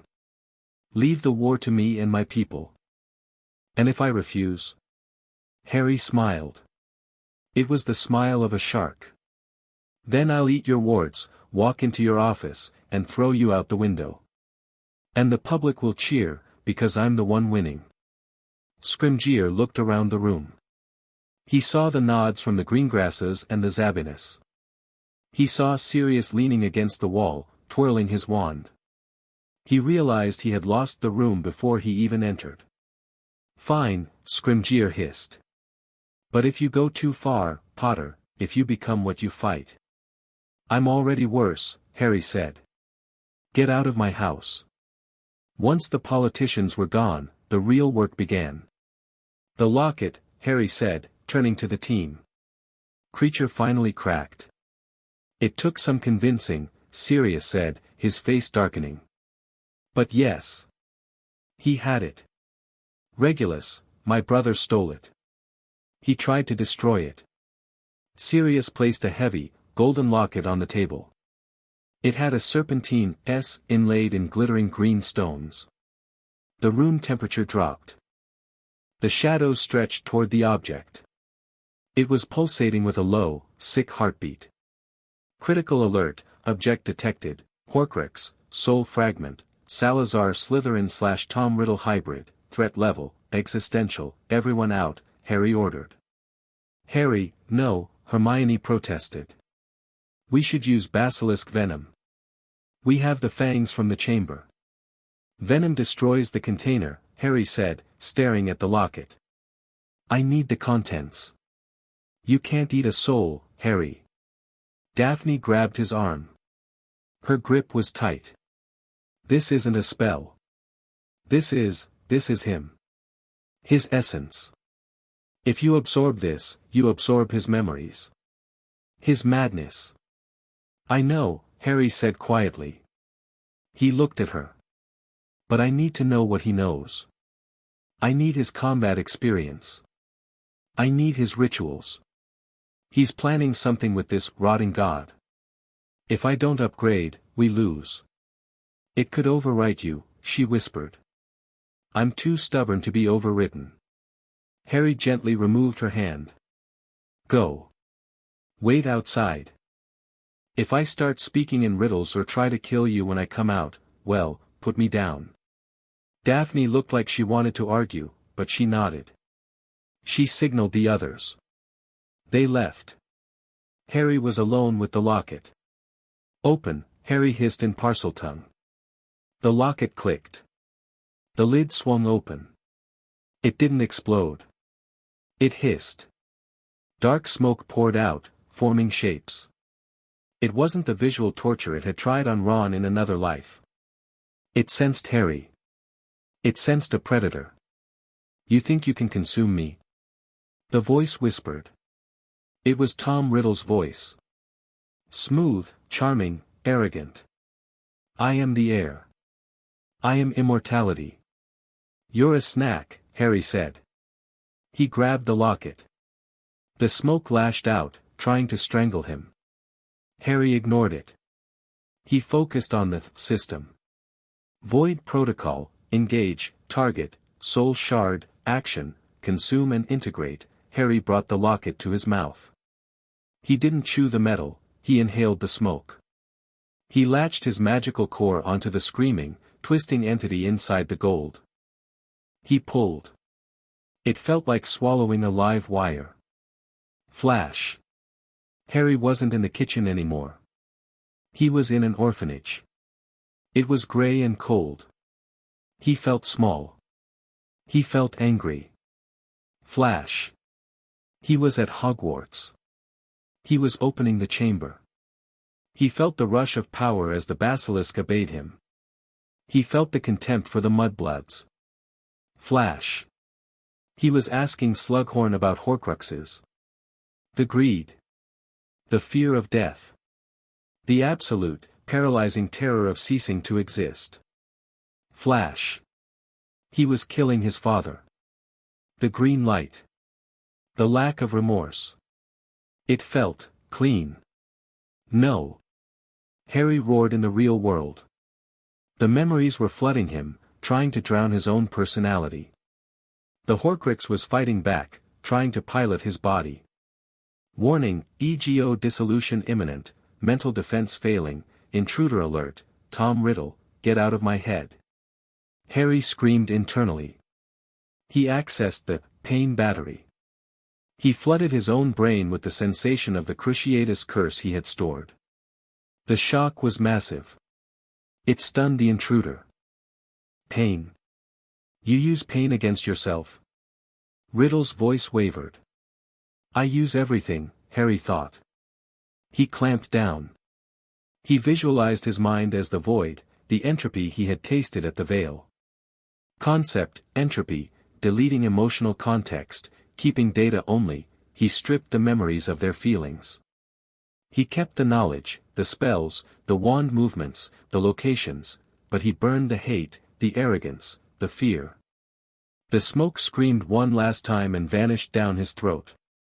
Harry collapsed onto the floor. The golden locket, now empty and harmless, clattered beside him. For a long time, he just lay there, breathing. His mind felt like a library where a bomb had gone off, messy, but expanding. Absorption complete, level up, intelligence +20, dark arts mastery, master level, new skill, flight, unsupported, new skill, parcel magic, memory bank, Voldemort, 1940 to 1979, Harry sat up. He rubbed his temples. I need a drink, he muttered. He stood up. He felt different. Taller? No. Just, denser. His magic felt heavier. He looked at his hand. He flicked his wrist, and his wand flew into his hand from across the room without a spell. He walked to the door and opened it. Daphne was pacing. Sirius was holding a bottle of fire whiskey. They stopped when they saw him. Harry? Daphne asked tentatively. Harry looked at them. For a split second, his expression was utterly cold, devoid of humanity. It was Tom Riddle's face. Then he blinked, and Harry Potter returned. Mostly. It's done, Harry said. His voice was deeper. I know where the cup is. I know where the diadem is. And I know what the rotting god is. Are you, okay? Sirius asked. I'm crowded, Harry admitted. But I'm driving the bus. He walked past them. We need to hit Gringotts. But first, I need to shower. I feel dirty. The change in Harry was subtle to the outsiders, but glaring to those close to him. He stopped using stunners. He stopped hesitating. He moved with an elegance that was terrifyingly familiar to Dumbledore. Daphne found him 2 nights later on the balcony. He was floating, literally hovering 3 feet off the ground, cross-legged, staring at the London skyline. You're floating, she said. Voldemort figured out unsupported flight years ago, Harry said without turning. It's all about buoyancy. Magic is just a fluid. You just have to swim. You're talking like him, Daphne said softly. Harry lowered himself to the ground. He turned to her.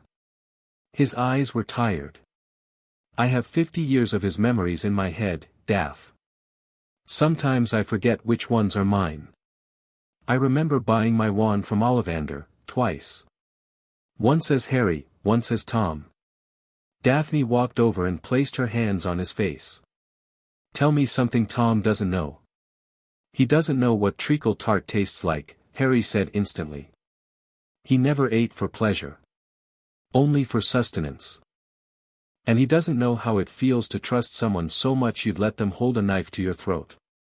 Daphne smiled, a sad, sharp thing. Good. Keep that. The ritual, Harry said, his voice hardening. I saw it in his memories. It's not summoning a monster. It's opening a door. The god of rot, it's an entity from the void. It unmaking things. If he brings it here, it won't just kill muggles. It will rot magic itself.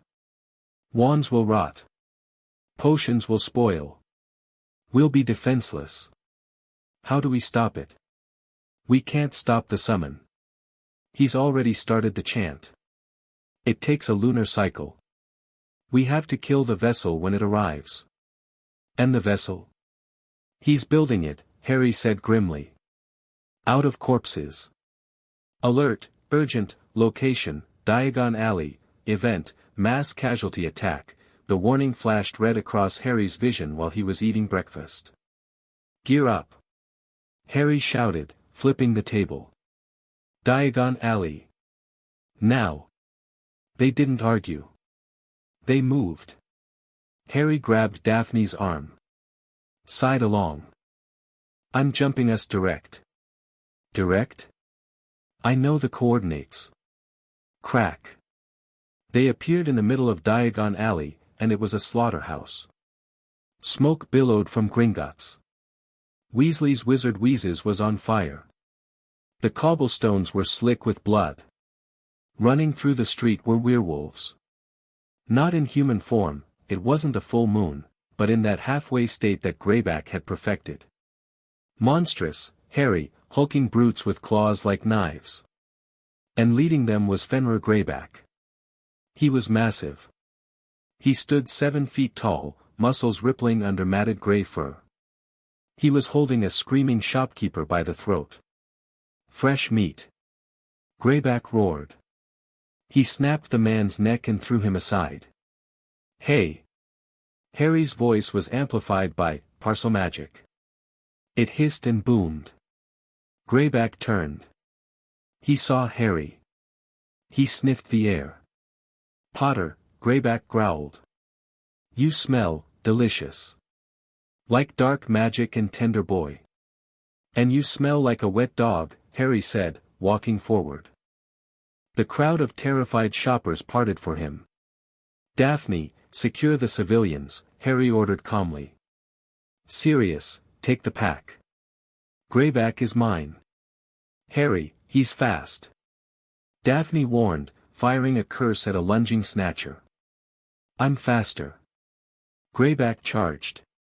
He was a locomotive of muscle and rage.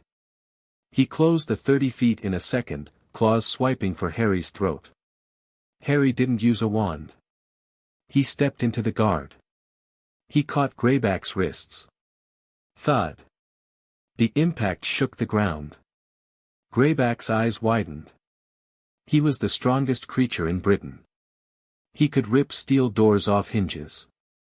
But this boy was holding him still. Strength check equal, tenacity, superior, is that all you got, puppy? Harry taunted. Greyback roared and did the one thing he did best. He lunged forward and bit Harry. His jaws clamped onto Harry's shoulder. Teeth sank deep into muscle. Harry didn't scream. He grinned. Bad move. Greyback's eyes went wide. He tried to pull back, but he couldn't. His teeth were stuck. My blood, Harry whispered into the werewolf's ear. Do you know what's in it? Basilisk venom. Acromantula poison. Dementor essence. Fiendfire residue. And a little bit of Voldemort's soul. Blood curse, active, toxic discharge, Harry flexed his will. He forced his blood into Greyback's mouth. The werewolf gagged. He convulsed. He let go, stumbling back, clawing at his throat. It burns. Greyback shrieked. What is this? What are you? Greyback's veins turned black. The toxins Harry's body synthesized and controlled were ravaging the werewolf system. I'm the top of the food chain, Harry said. He stepped forward. He punched Greyback in the stomach. Impact, max. Greyback doubled over, vomiting black bile. Harry grabbed him by the scruff of his neck and the back of his waist. He lifted the 300-pound monster over his head. Get out of my alley. Harry threw him. He didn't just toss him. He launched him. Greyback flew through the air, crashing through the window of Ollivander's, smashing through the display, and disappearing into the back of the shop. The other werewolves stopped. They looked at their alpha, broken and poisoned. They looked at the boy glowing with blue fire and green eyes. They ran. Cowards. Harry yelled after them. He fell to one knee, clutching his bleeding shoulder. Harry. Daphne was there instantly, her wand glowing with healing spells. He bit you. The lycanthropy. Won't take, Harry gasped. My system, it eats the virus. Pathogen immunity. I just need a steak. Rare. We need to get you out of here, Sirius said, running up. The ministry is finally showing up. Aurors were popping in at the end of the street. They saw the devastation. They saw Harry bleeding but triumphant. Harry stood up, shaking off Daphne's help. Let them look, Harry said. Let them see who saves them. He looked up at the sky. The clouds were parting. But the sun wasn't shining. The sky had turned a bruised, sickly purple. The air pressure dropped until everyone's ears popped. A low, vibrating hum began to emanate from the ground. It wasn't a sound. It was a feeling. A feeling of rot. The wood of the shop signs began to gray and splinter. The flowers in the window boxes withered and turned to dust in seconds. Event triggered, the rotting god, time remaining, 0, it is here. Harry wiped the blood from his mouth. He's done it, Harry whispered. The ritual is complete. From the direction of Hogwarts, a pillar of black light shot into the sky, piercing the purple clouds. War's over, Harry said, his voice flat. Now the apocalypse starts. He turned to his team. We're going back to school. Chapter 6 End. Chapter 7, now write chapter number 7 that continues the story naturally ASPR outline. Chapter 7, The Rotting God. The sky over Hogsmeade looked like a bruise that wouldn't heal. It wasn't just purple, it was a sick, swirling violet mixed with gangrenous green. There was no sun. Just a high, sickly light that cast no shadows, only a flat, gray illumination that made everything look two-dimensional and wrong. And the smell. Harry materialized on High Street with a crack that sounded muffled, like a gunshot underwater. He immediately gagged. The air tasted like copper pennies and spoiled milk. Masks up. Harry ordered, his voice sounding tinny in the oppressive atmosphere. Don't breathe this stuff raw. Daphne, Sirius, Remus, and the elite squad of the DA popped in around him. They all stumbled. Daphne cast a bubblehead charm instantly, her face paling as she looked around. By Merlin, she whispered. Look at the buildings. Harry looked. Hogsmeade wasn't burning. It was melting. The thatch roof of the 3 broomsticks was disintegrating into grey sludge that dripped down the walls. The stone of the post office was flaking away like dry skin, turning to dust in the windless air. A wooden sign for Zonko's joke shop fell off its hinges, but it didn't crash, it hit the ground and dissolved into a pile of sawdust and rust. It's not attacking, Harry said, his eyes scanning the data scrolling furiously across his vision. It's just, existing. And reality can't handle it. Environmental hazard, high, atmospheric toxicity, 85%, reality stability, 40% and dropping, threat source, north. 500 yards. Where are the people? Neville asked, his wand shaking in his hand. Where is everyone? Evacuation, Sirius said grimly. Aberforth and the teachers started moving them an hour ago. But the perimeter, it moved too fast. A scream cut through the heavy air. Not a human scream. It was the sound of wood and metal shrieking as they were twisted out of shape. Movement. Harry shouted. 12 o'clock. At the end of the street, where the path led up to Hogwarts, a fog was rolling in. It wasn't mist. It was a cloud of microscopic spores, black and hungry. And walking inside the fog was, something. It was colossal. Maybe 30 feet tall. It didn't have legs, it dragged itself along on a mass of writhing, black tendrils. Its upper body was a mockery of a human torso, made of wet, gray clay and weeping sores. It had no face, just a vertical slit that pulsed with a dull, necrotic light. The god of rot. That's a big boy, Harry muttered. The system didn't give it a level. It just gave it a designation. Entity, Avatar of Decay, Class, Divine Construct, HP, Infinite, Regenerating, Weakness, None Found, Open Fire. Sirius roared. The Order and the DA unleashed hell. 50 wands lit up. Stunners, blasting curses, reductor curses. A wave of magical energy slammed into the fog bank. And nothing happened. The spells didn't bounce off. They didn't explode. They entered the fog and died. The red lights of the stunners turned gray and fizzled out. The blasting curses turned into puffs of harmless smoke. The magic itself was rotting. It eats magic, Daphne realized, horror in her voice. Harry, it eats magic. Conventional spells won't work. Then we use unconventional ones, Harry said. Cover me. He stepped forward. He didn't use a wand. He used the thermal dynamo. Hey, ugly! Harry shouted. Have a light. He clapped his hands. A beam of the blue fiend fire, the stuff that burned souls, erupted from his palms. It was hot enough to vitrify the cobblestones instantly. The air screamed as the moisture evaporated. The fire hit the fog.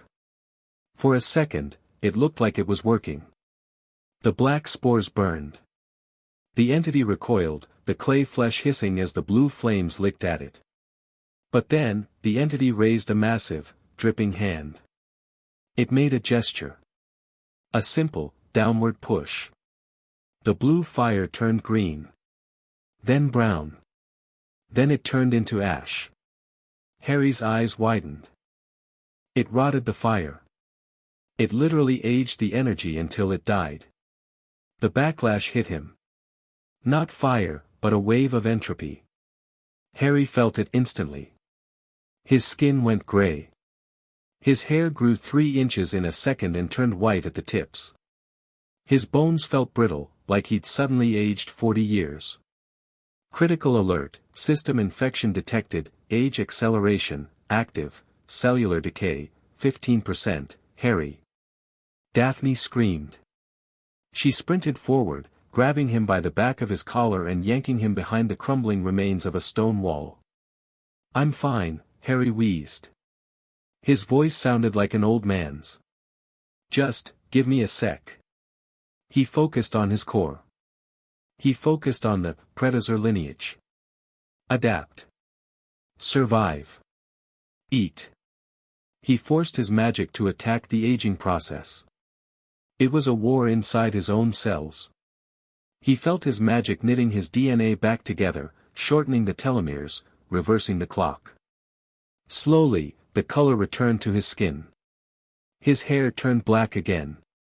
He spat out a tooth that had rotted loose, and a new one grew in instantly with a painful pop. That was unpleasant, Harry grunted, wiping gray sludge from his mouth. We can't fight that, Sirius yelled, ducking as a wave of rot disintegrated the wall above their heads. Harry, we have to fall back to the castle. The wards might hold it. The wards are magic. Harry shouted back. It eats magic.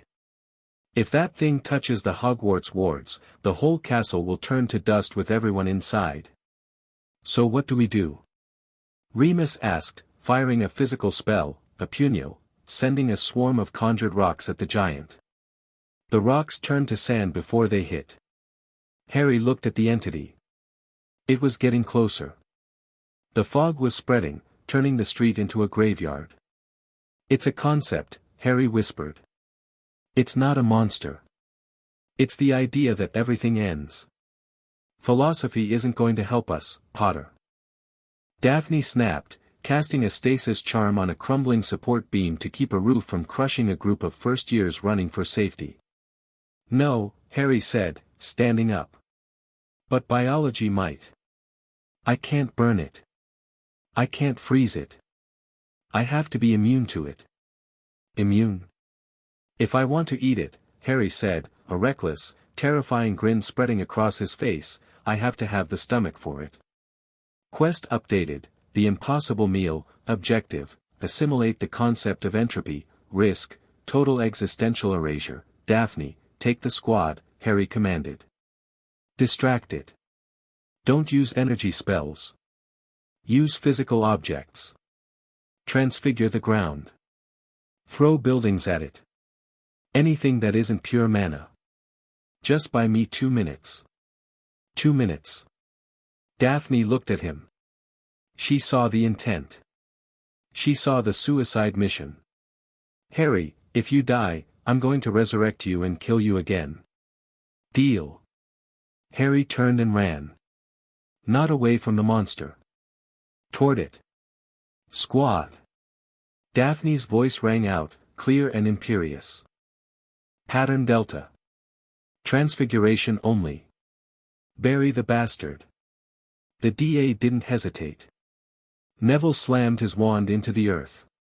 Vines erupted, not magical plants, just massive, physical oak roots, and wrapped around the entity's legs.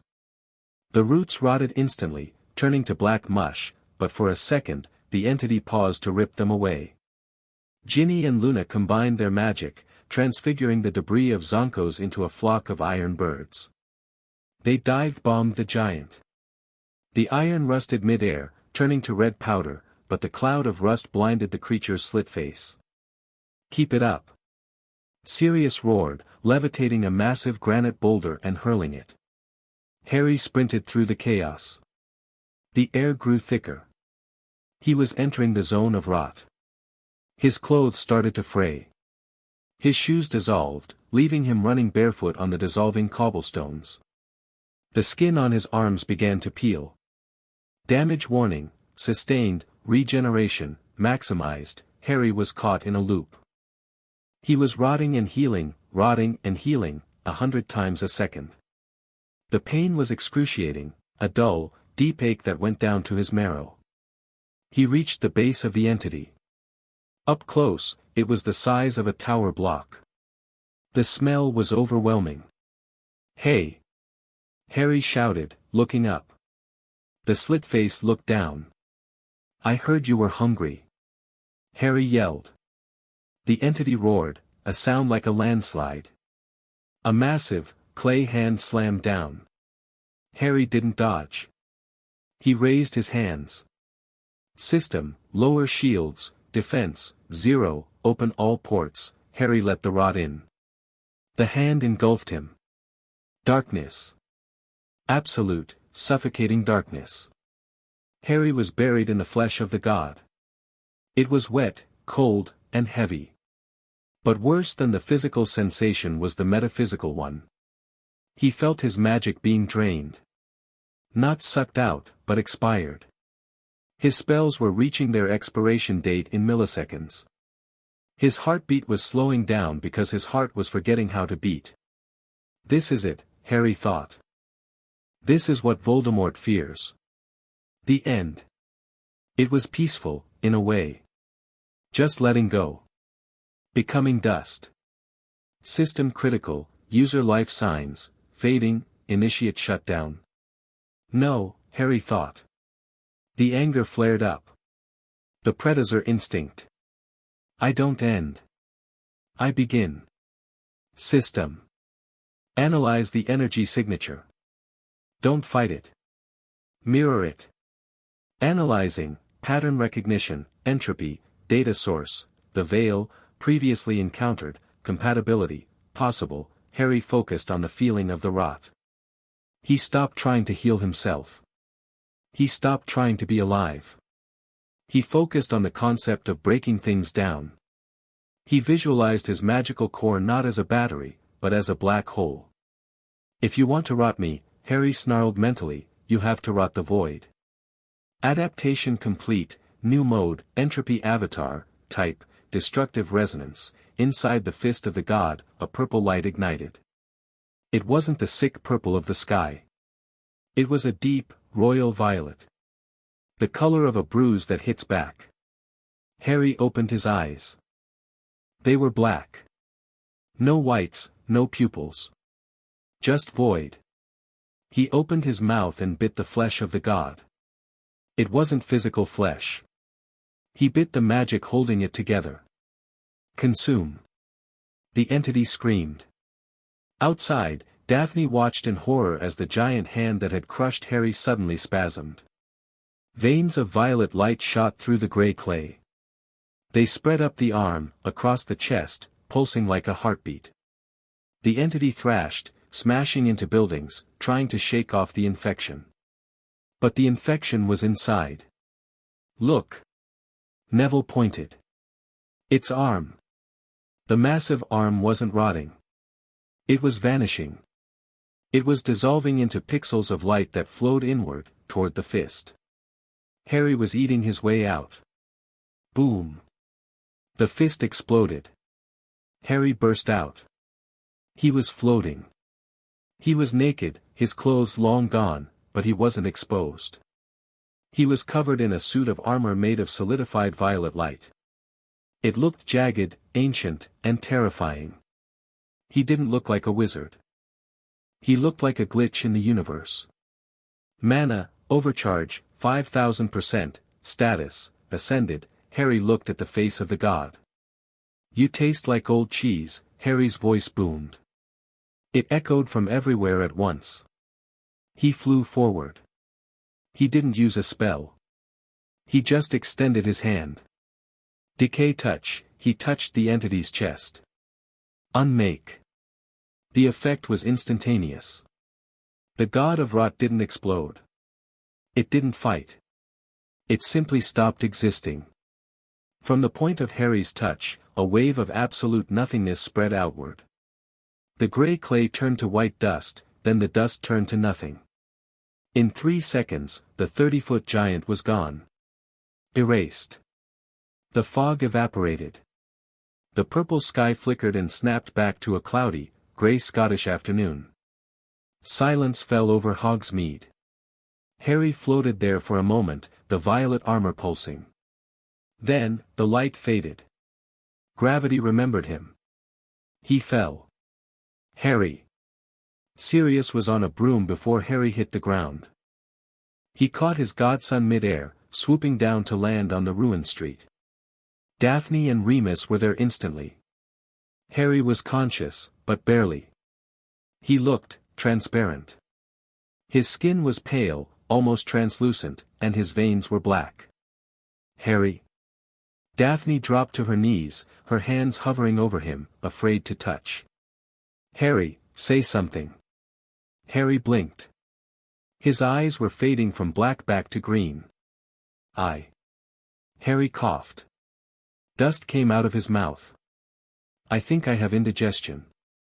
A collective sigh of relief went through the group. Sirius let out a bark of laughter that sounded like a sob. You crazy bastard, Sirius whispered. You actually ate a god. Small god, Harry rasped, sitting up with effort. Demigod, maybe. Low-tier deity. Very chewy. He looked around at the devastation. Hogsmeade was a wreck. Half the village was gone. But the people were safe. The rot was gone.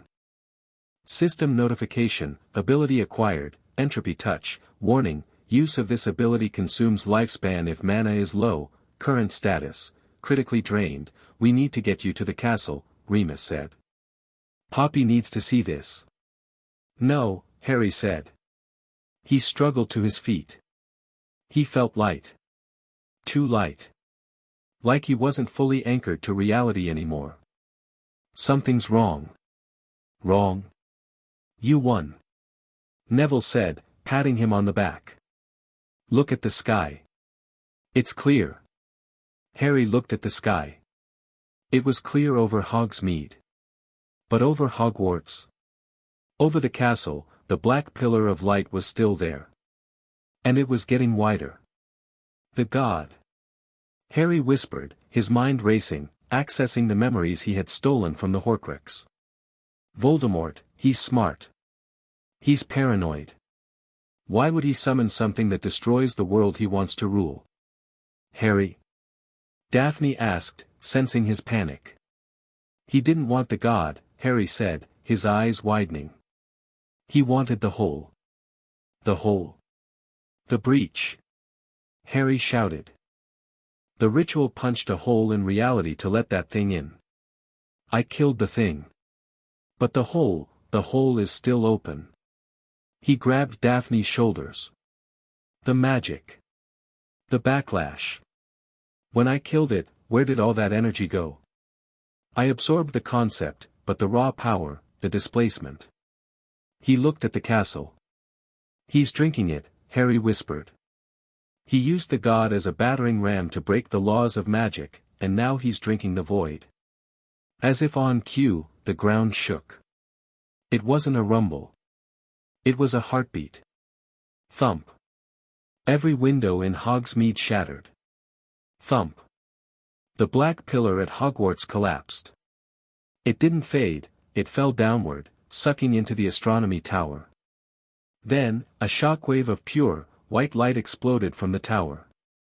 It rushed over the grounds, over the lake, over Hogsmeade. It didn't hurt. It felt sterile. It felt like an operating theater. What was that? Sirius yelled, shielding his eyes. Harry stared at the castle. The system was scrolling red text so fast it was a blur. New entity detected, power level, error, magic source, unknown, identification, Tom Marvolo Riddle, status, ascended. He's not a wizard anymore, Harry said. His voice was flat. He felt the hunger again, but this time, it was mixed with something he hadn't felt in a long time. Fear. He ate the backlash, Harry said. I ate the rot. He ate the ascension. A voice echoed across the valley. It wasn't amplified by a spell. It was spoken directly into their minds. Harry Potter. The voice was perfect. Smooth. Godlike. Come to the castle. Let us finish this. Just you and I. No more games. No more armies. If you do not come in 1 hour, I will simply delete the school. The connection cut.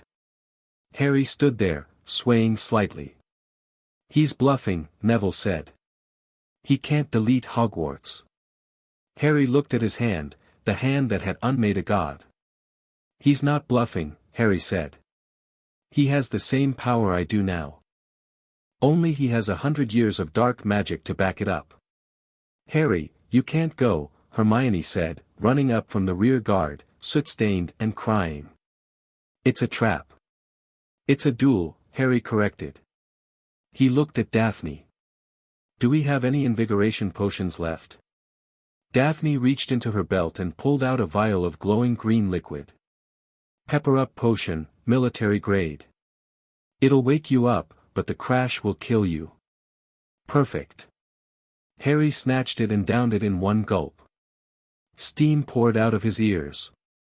His eyes snapped open, the green glow returning, burning brighter than ever. The fatigue vanished, pushed back by chemical adrenaline. Daphne, Harry said. Get everyone to the room of requirement. Fortify it. If I lose, evacuate. Run to the Muggle world. Hide. I'm going with you, she said. No. Harry kissed her.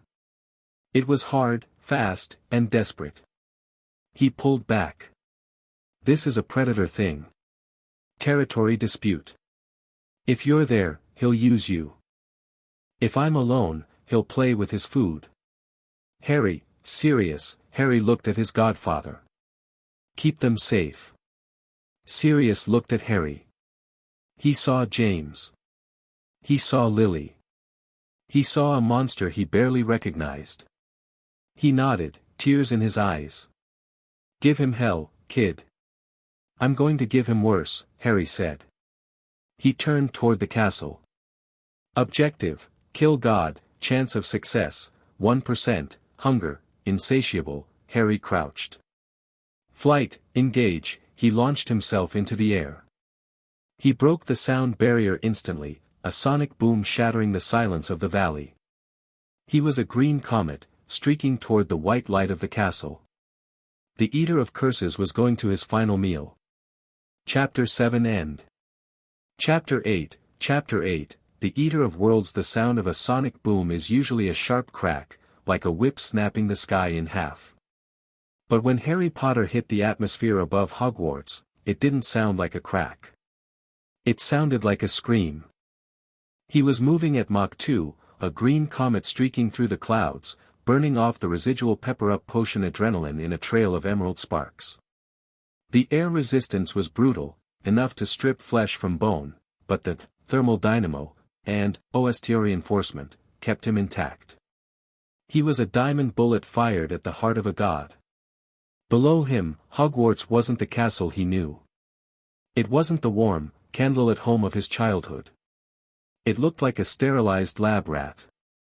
The black lake was perfectly still, turned to a sheet of reflective glass.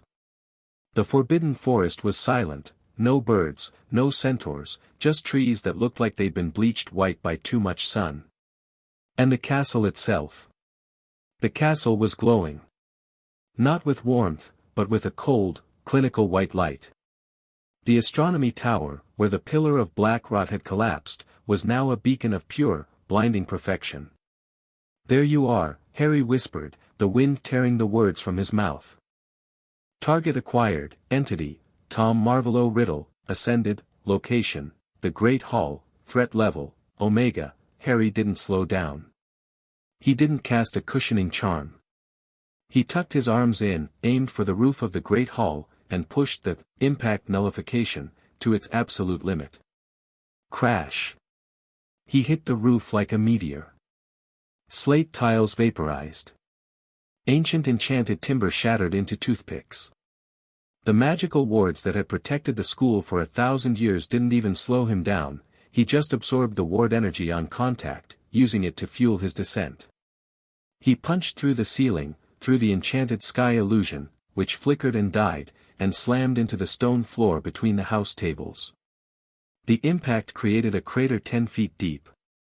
Dust, stone, and magic shockwaves rolled outward, blowing out the stained glass windows and knocking the heavy oak doors off their hinges.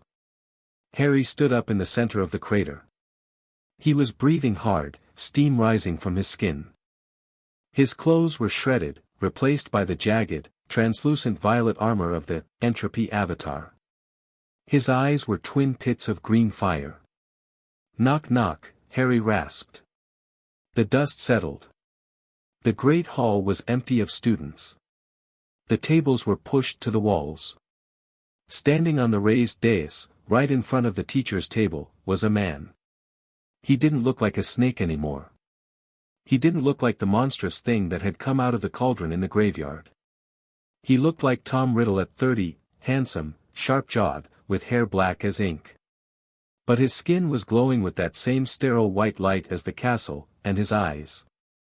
His eyes weren't red. They were white. Blank, empty white, like looking into a light bulb. He was floating an inch off the ground, his robes pristine, white silk that didn't move in the wind blowing through the hole in the roof. "Harry," Voldemort said. His voice didn't echo. It sounded like it was originating from inside Harry's own skull. It was calm. Too calm.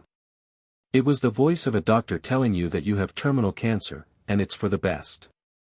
"You're late," Voldemort continued, descending slowly until his bare feet touched the stone. "I expected you 5 minutes ago.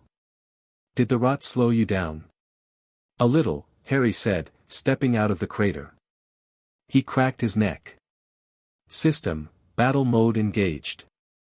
It was a bit chewy. Had to pick the divinity out of my teeth. Voldemort smiled. It was a terrifying expression because it was genuinely warm. "You are remarkable. A singular anomaly in the magical weave. You consume. You adapt. You are a cancer. Just like me." "I'm not like you," Harry spat. "I don't kill people to make decorations." "No," Voldemort agreed, walking down the steps of the dais. "You kill to feed. You are driven by hunger. I have watched you, Harry. The Dementors. The Fiend Fire. The Locket. You don't want to save the world. You want to eat it before it eats you." "Shut up," Harry growled. The hunger was pulsing in his gut, reacting to the massive, blinding power radiating off Voldemort. It was overwhelming. It smelled like bleach and ozone. Warning, enemy power exceeds measurement, type, order/stasis, he is the antithesis of the void, I have transcended, Harry, Voldemort said, spreading his arms. The white light intensified, casting long, harsh shadows. The rot was a tool. A battering ram to break the laws of reality. I let it in, and then I purified it. I drank the backlash. I am no longer a Dark Lord. I am the Lord of Order. I am going to fix this world. I am going to freeze it in perfection so it never rots again. Freezing isn't living, Harry said. He clenched his fists. The violet armor spiked. It's just a statue's garden. It is peace, Voldemort whispered. And you are chaos. You are the variable I must delete. Voldemort raised a single finger. Begone. He didn't cast a spell. He didn't say an incantation. He just imposed his will on reality. A beam of white light, thick as a tree trunk, shot from his finger. It wasn't a laser. It was a deletion ray. The air it passed through ceased to exist, creating a vacuum tunnel that shrieked. Harry didn't dodge. He couldn't. It was light speed. He threw his hands up. Void shield. The beam hit him. It felt like being punched by a planet. Harry was launched backward. He smashed through the Gryffindor table, turning the wood to splinters. He smashed through the heavy oak doors. He flew across the entrance hall, smashed through the marble staircase, and embedded himself 20 feet deep into the stone wall of the dungeons. Pain. Clean, sharp, blinding pain. Armor integrity, 40%, damage, existential, he is deleting your magic, Harry groaned, pulling himself out of the rubble. His chest felt hollow. The white magic wasn't burning him, it was erasing him. Is that it? Harry coughed, blood spattering on the grey dust. My turn. He didn't run back up. He aimed his hand at the ceiling of the dungeon, directly under the great hall. Gravity inversion, he poured his mana into the Earth Shatter, ability he'd picked up from the Azkaban fight, but he twisted it. The floor of the great hall exploded upward. Tons of stone, wood, and debris shot toward the ceiling. Voldemort, standing in the middle of it, looked mildly annoyed. He waved his hand, and the debris turned into white petals that rained down harmlessly. But Harry was already moving. He burst through the hole in the floor, wrapped in shadows. Shadow step, he appeared behind Voldemort. Eat this. Harry didn't punch. He grabbed. He clamped his hands onto Voldemort's shoulders. The decay touch, flared violet. Rot. Harry unleashed the full power of the god of rot he had consumed. He tried to age Voldemort 1,000 years in a second. He tried to turn that perfect white skin to dust. Voldemort didn't scream. He didn't even flinch. His skin rippled like water. The violet rot spread across his neck, turning the flesh gray, but then the white light surged. It pushed the rot back. It consumed the entropy. Voldemort turned his head, looking directly at Harry. Cute, he whispered. Voldemort grabbed Harry's wrists. His hands were burning hot. You used the power of a dead god, Voldemort said calmly. But I am a living one. He squeezed. Crack. Harry's OST reinforcement failed. His wrists shattered. Harry screamed. It was a guttural, raw sound. Voldemort spun and threw him. Harry flew through the air, crashing into the teacher's table. He scrambled up, his hands dangling uselessly. Critical injury, auto-repair initiated, time to heal, 30 seconds, I don't have 30 seconds. Harry yelled at the system. Voldemort was floating toward him. He looked bored. I expected more, Harry. You defeated my servants. You ate my Horcruxes. Is this the limit of your gluttony? I'm just working up an appetite, Harry gasped. He focused on his wrists. He didn't wait for them to heal naturally. He grabbed the magic of the pain battery, and flooded the injury with raw mana. The bones ground together, snapping into place. It hurt like hell, but the functionality returned instantly. Harry stood up. Okay, Harry said, panting. No more touching. Ranged game. He summoned the memory of the fiend fire. But he didn't just summon fire. He mixed it with the cryogenic soul. Fire and ice. Thermal shock. Freeze burn. Harry clapped his hands. A twin helix of blue fire and absolute zero ice erupted from his palms. It swirled together, creating a paradox storm, a vortex that burned and froze simultaneously. It was physics breaking. It stripped the atoms of the air apart. Voldemort stopped. He looked at the incoming storm with a flicker of interest. Better, he noted. He raised both hands. A wall of white glass materialized in front of him. Prismatic wall. The storm hit the wall. Boom. The sound shattered every remaining window in the castle.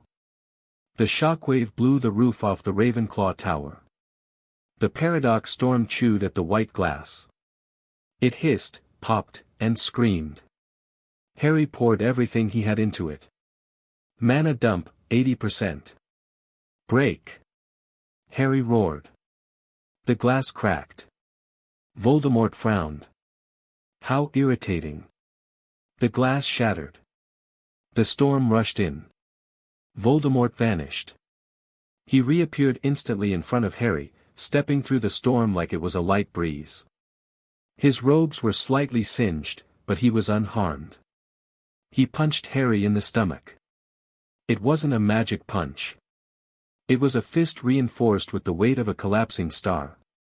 Harry doubled over. He felt his internal organs rupture. He vomited blood onto Voldemort's pristine white feet. Voldemort grabbed Harry by the hair and lifted him up. "You are fighting a war of attrition against an infinite resource," Voldemort said softly. "I am the source, Harry. You are just a bucket." He raised his other hand, pointing a finger at Harry's forehead. Avada! Suddenly, a red light hit Voldemort in the side of the head. It bounced off harmlessly, but it made him pause. He turned slowly. Standing at the ruined entrance of the Great Hall was the Dumbledore's army. Neville, blood running down his face, holding his wand steady. Ginny, fierce and shaking. Luna, looking dreamy but dangerous. And behind them, the Order. Sirius, Remus, Tonks. And Daphne. "Get away from him!" Daphne screamed. She raised her wand. She didn't cast a spell. She activated a rune cluster she had drawn on the floor. Activate. A massive gravity ward exploded under Voldemort. It was designed to pin a dragon. Voldemort dropped Harry. He sank about 2 inches before stopping. He looked at the floor, then at the students. "Insects," Voldemort sighed. "I am trying to have a conversation." Harry, lying on the floor, coughing up blood, widened his eyes. "No." Harry wheezed. "Run. Get out." Voldemort raised his hand toward the group. "I will clean this mess up." The white light gathered in his palm. It began to spin, forming a disk of pure erasure. "Daphne!" Harry screamed. He tried to move. His legs were broken. The system was rebooting. Voldemort threw the disk. It sailed toward the group. It was going to wipe them out. Not kill them, erase them. Sirius stepped in front of the kids. He raised a shield charm. Protego Maxima. The disc hit the shield. The shield vanished. The disc kept going. Harry felt something snap inside him. It wasn't a bone. It wasn't a spell. It was the limiter on the system. Emotional overload, desperation protocol engaged, ability, blink, limitless. Harry didn't move through space. He moved through time. Just a microsecond. He appeared in front of Sirius. He didn't raise a shield. He opened his mouth. He caught the disc with his teeth. It burned. God, it burned. It tasted like swallowing a supernova. It seared his lips, his tongue, his throat.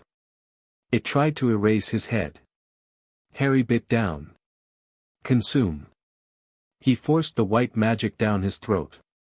He forced his core to expand, to rip, to tear, to accommodate the impossible energy. Gulp. Harry swallowed the erasure disc. Silence. Harry stood there, smoking. His jaw was unhinged. His skin was glowing with cracks of white light. He turned to face Voldemort. He burped. A ring of white smoke came out. You. Voldemort stared, genuinely shocked. You ate it. That was pure stasis energy. It should have negated your existence. I have. Harry popped his jaw back into place. An iron stomach. He turned to Sirius. Go, Harry whispered. His voice was vibrating with two voices now, his own and the hum of the energy he'd just eaten. If you stay, I can't let loose. Harry, look at you, Sirius said, horrified. You're cracking apart. I'm fine, Harry lied. Go. Take Daphne. Run. Daphne locked eyes with him. She saw the cracks in his skin. She saw the white light leaking out. Win, she ordered. She grabbed Sirius and dragged him back. Everyone out. Now. They retreated. Harry turned back to Voldemort. The Dark Lord was no longer smiling. He looked angry. You disrupted my purity, Voldemort hissed. You tainted my magic with your biological filth. I'm going to do worse than that, Harry said.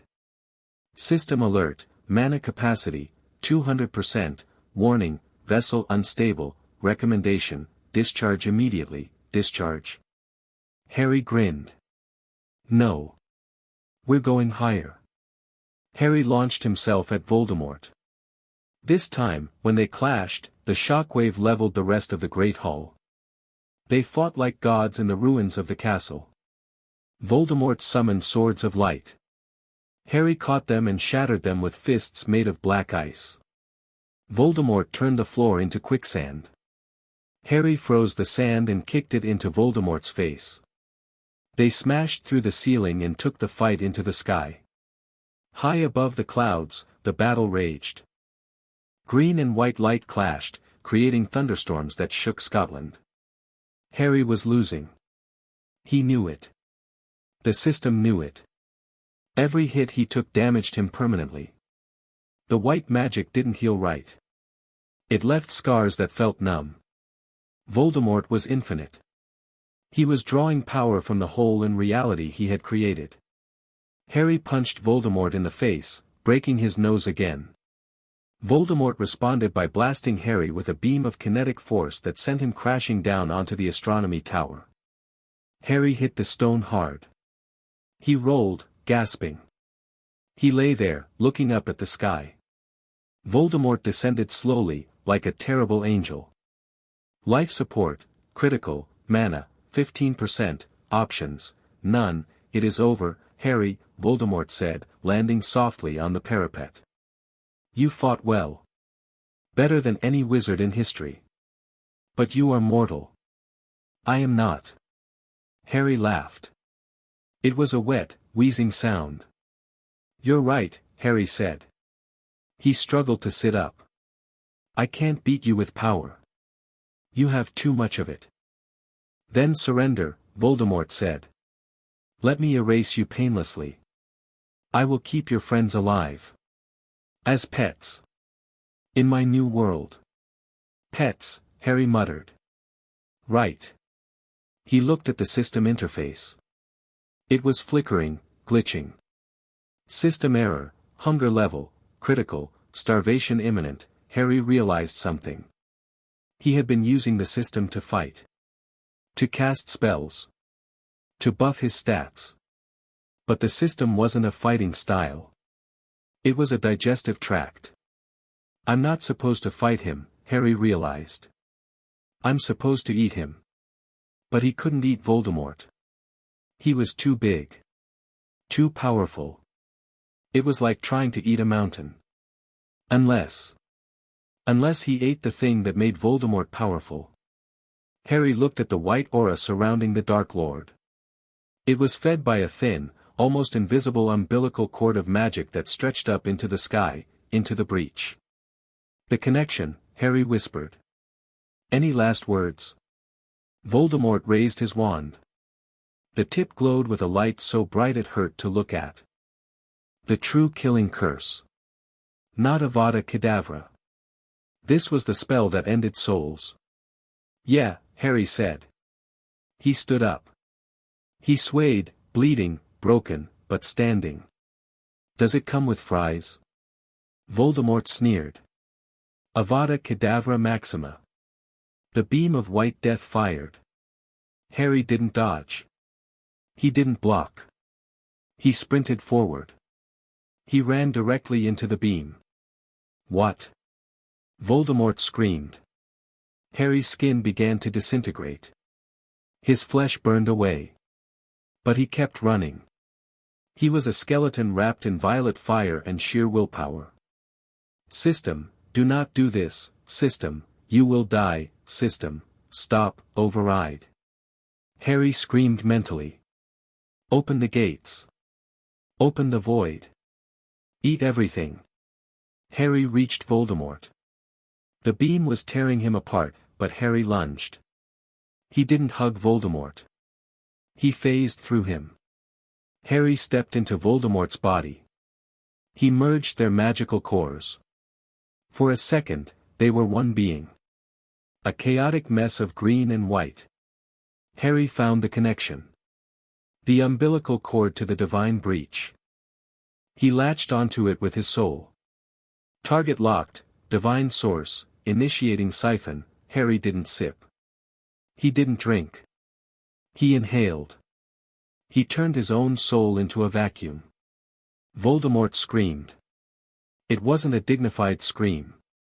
It was the shriek of a man realizing he's been unplugged. Get out! Voldemort roared, thrashing. He tried to push Harry out of his body, but Harry was sticky. Harry was a parasite. It's mine now. Harry roared back, his voice echoing inside Voldemort's chest.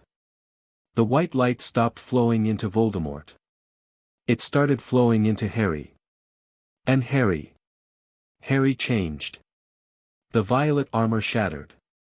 Underneath, something new formed. Black scales.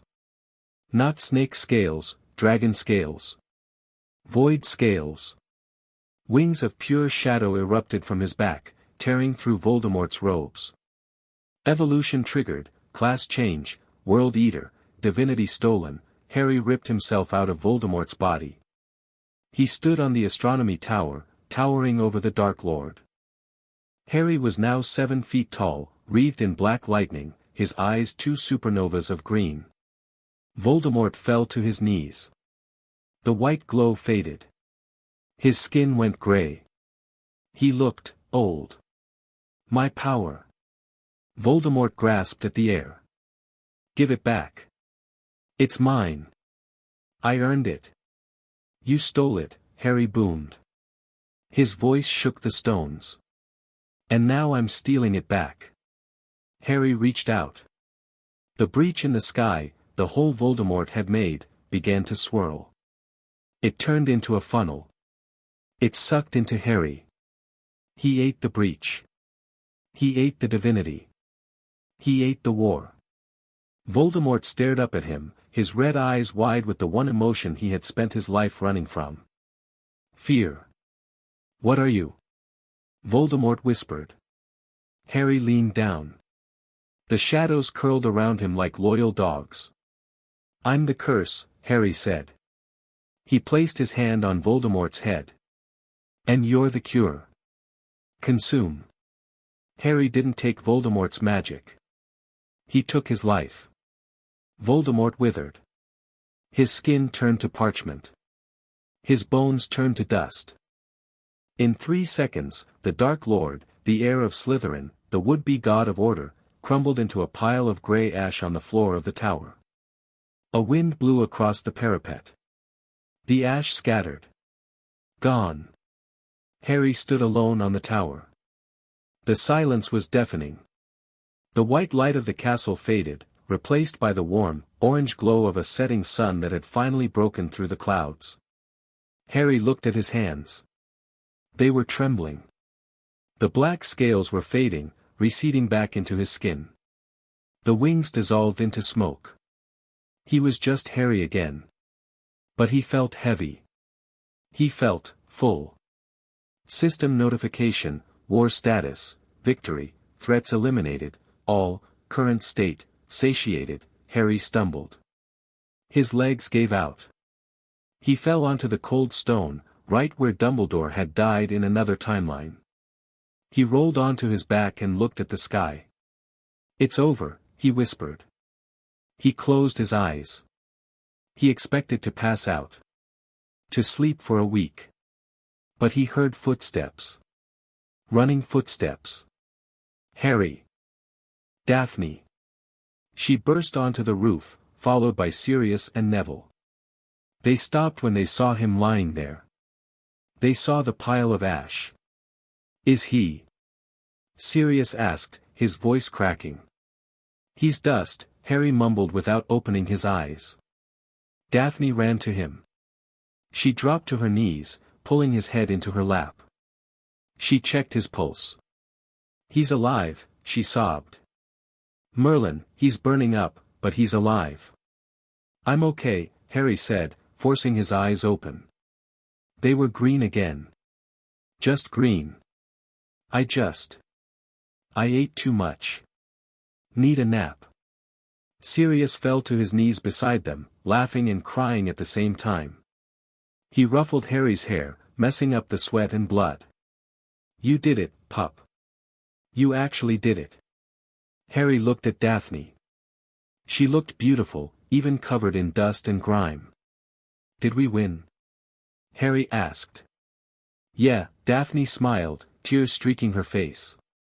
"We won. The white light is gone. The rod is gone. It's just us." "Good," Harry sighed. The system flickered one last time in his vision. System update, primary objective complete, entering dormant mode, sleep well, Predator. The blue box vanished. Harry Potter closed his eyes, and for the first time in his life, he wasn't hungry. Epilogue, 1 year later the leaky cauldron was quiet. It usually was when Harry Potter walked in. It wasn't out of respect, exactly. It was fear. Harry didn't mind. He walked to the bar. He was wearing a simple dragonhide jacket and jeans. He looked healthy. The scar on his forehead was barely visible, a faint white line. "Tom," Harry nodded. "Mr. Potter," the barkeeper stammered, wiping a glass nervously. "The usual." "Just a butterbeer, thanks." Harry took the bottle and walked to a booth in the back. People stared. They whispered.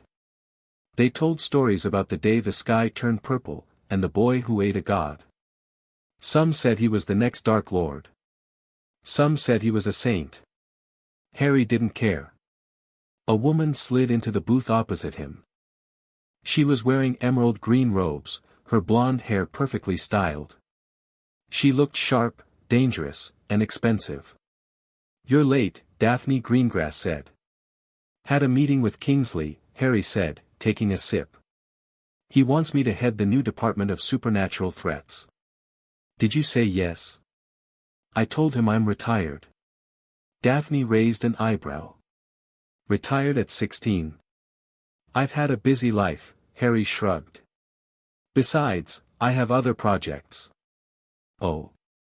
Harry tapped the table. "I'm looking into the veil. There's something on the other side. Something tasty." Daphne laughed. It was a warm sound. She reached across the table and took his hand. Her fingers traced the faint scars on his knuckles. "You're never going to stop, are you?" she asked softly. "The system is dormant," Harry said, looking at her. "But the hunger, it's part of me now. I need challenges." "Well," Daphne smiled, her eyes glinting with mischief. "The Wisengamot is trying to pass a bill to restrict the use of dark artifacts. They're going to be very annoying about it." Sounds like a headache, Harry grinned. Want me to go eat their podiums? Maybe later, she said. Right now, finish your drink. We have dinner with Sirius and Amelia Bones. Try not to intimidate the head of magical law enforcement. I promise nothing. Harry finished his drink. He stood up, hand in hand with Daphne. As they walked out of the pub, the shadows seemed to bend around Harry, clearing a path. The war was over. The monsters were dead. But the apex predator was still prowling, and the wizarding world would never be the same again. And that was just the way Harry liked it. Chapter 8 End.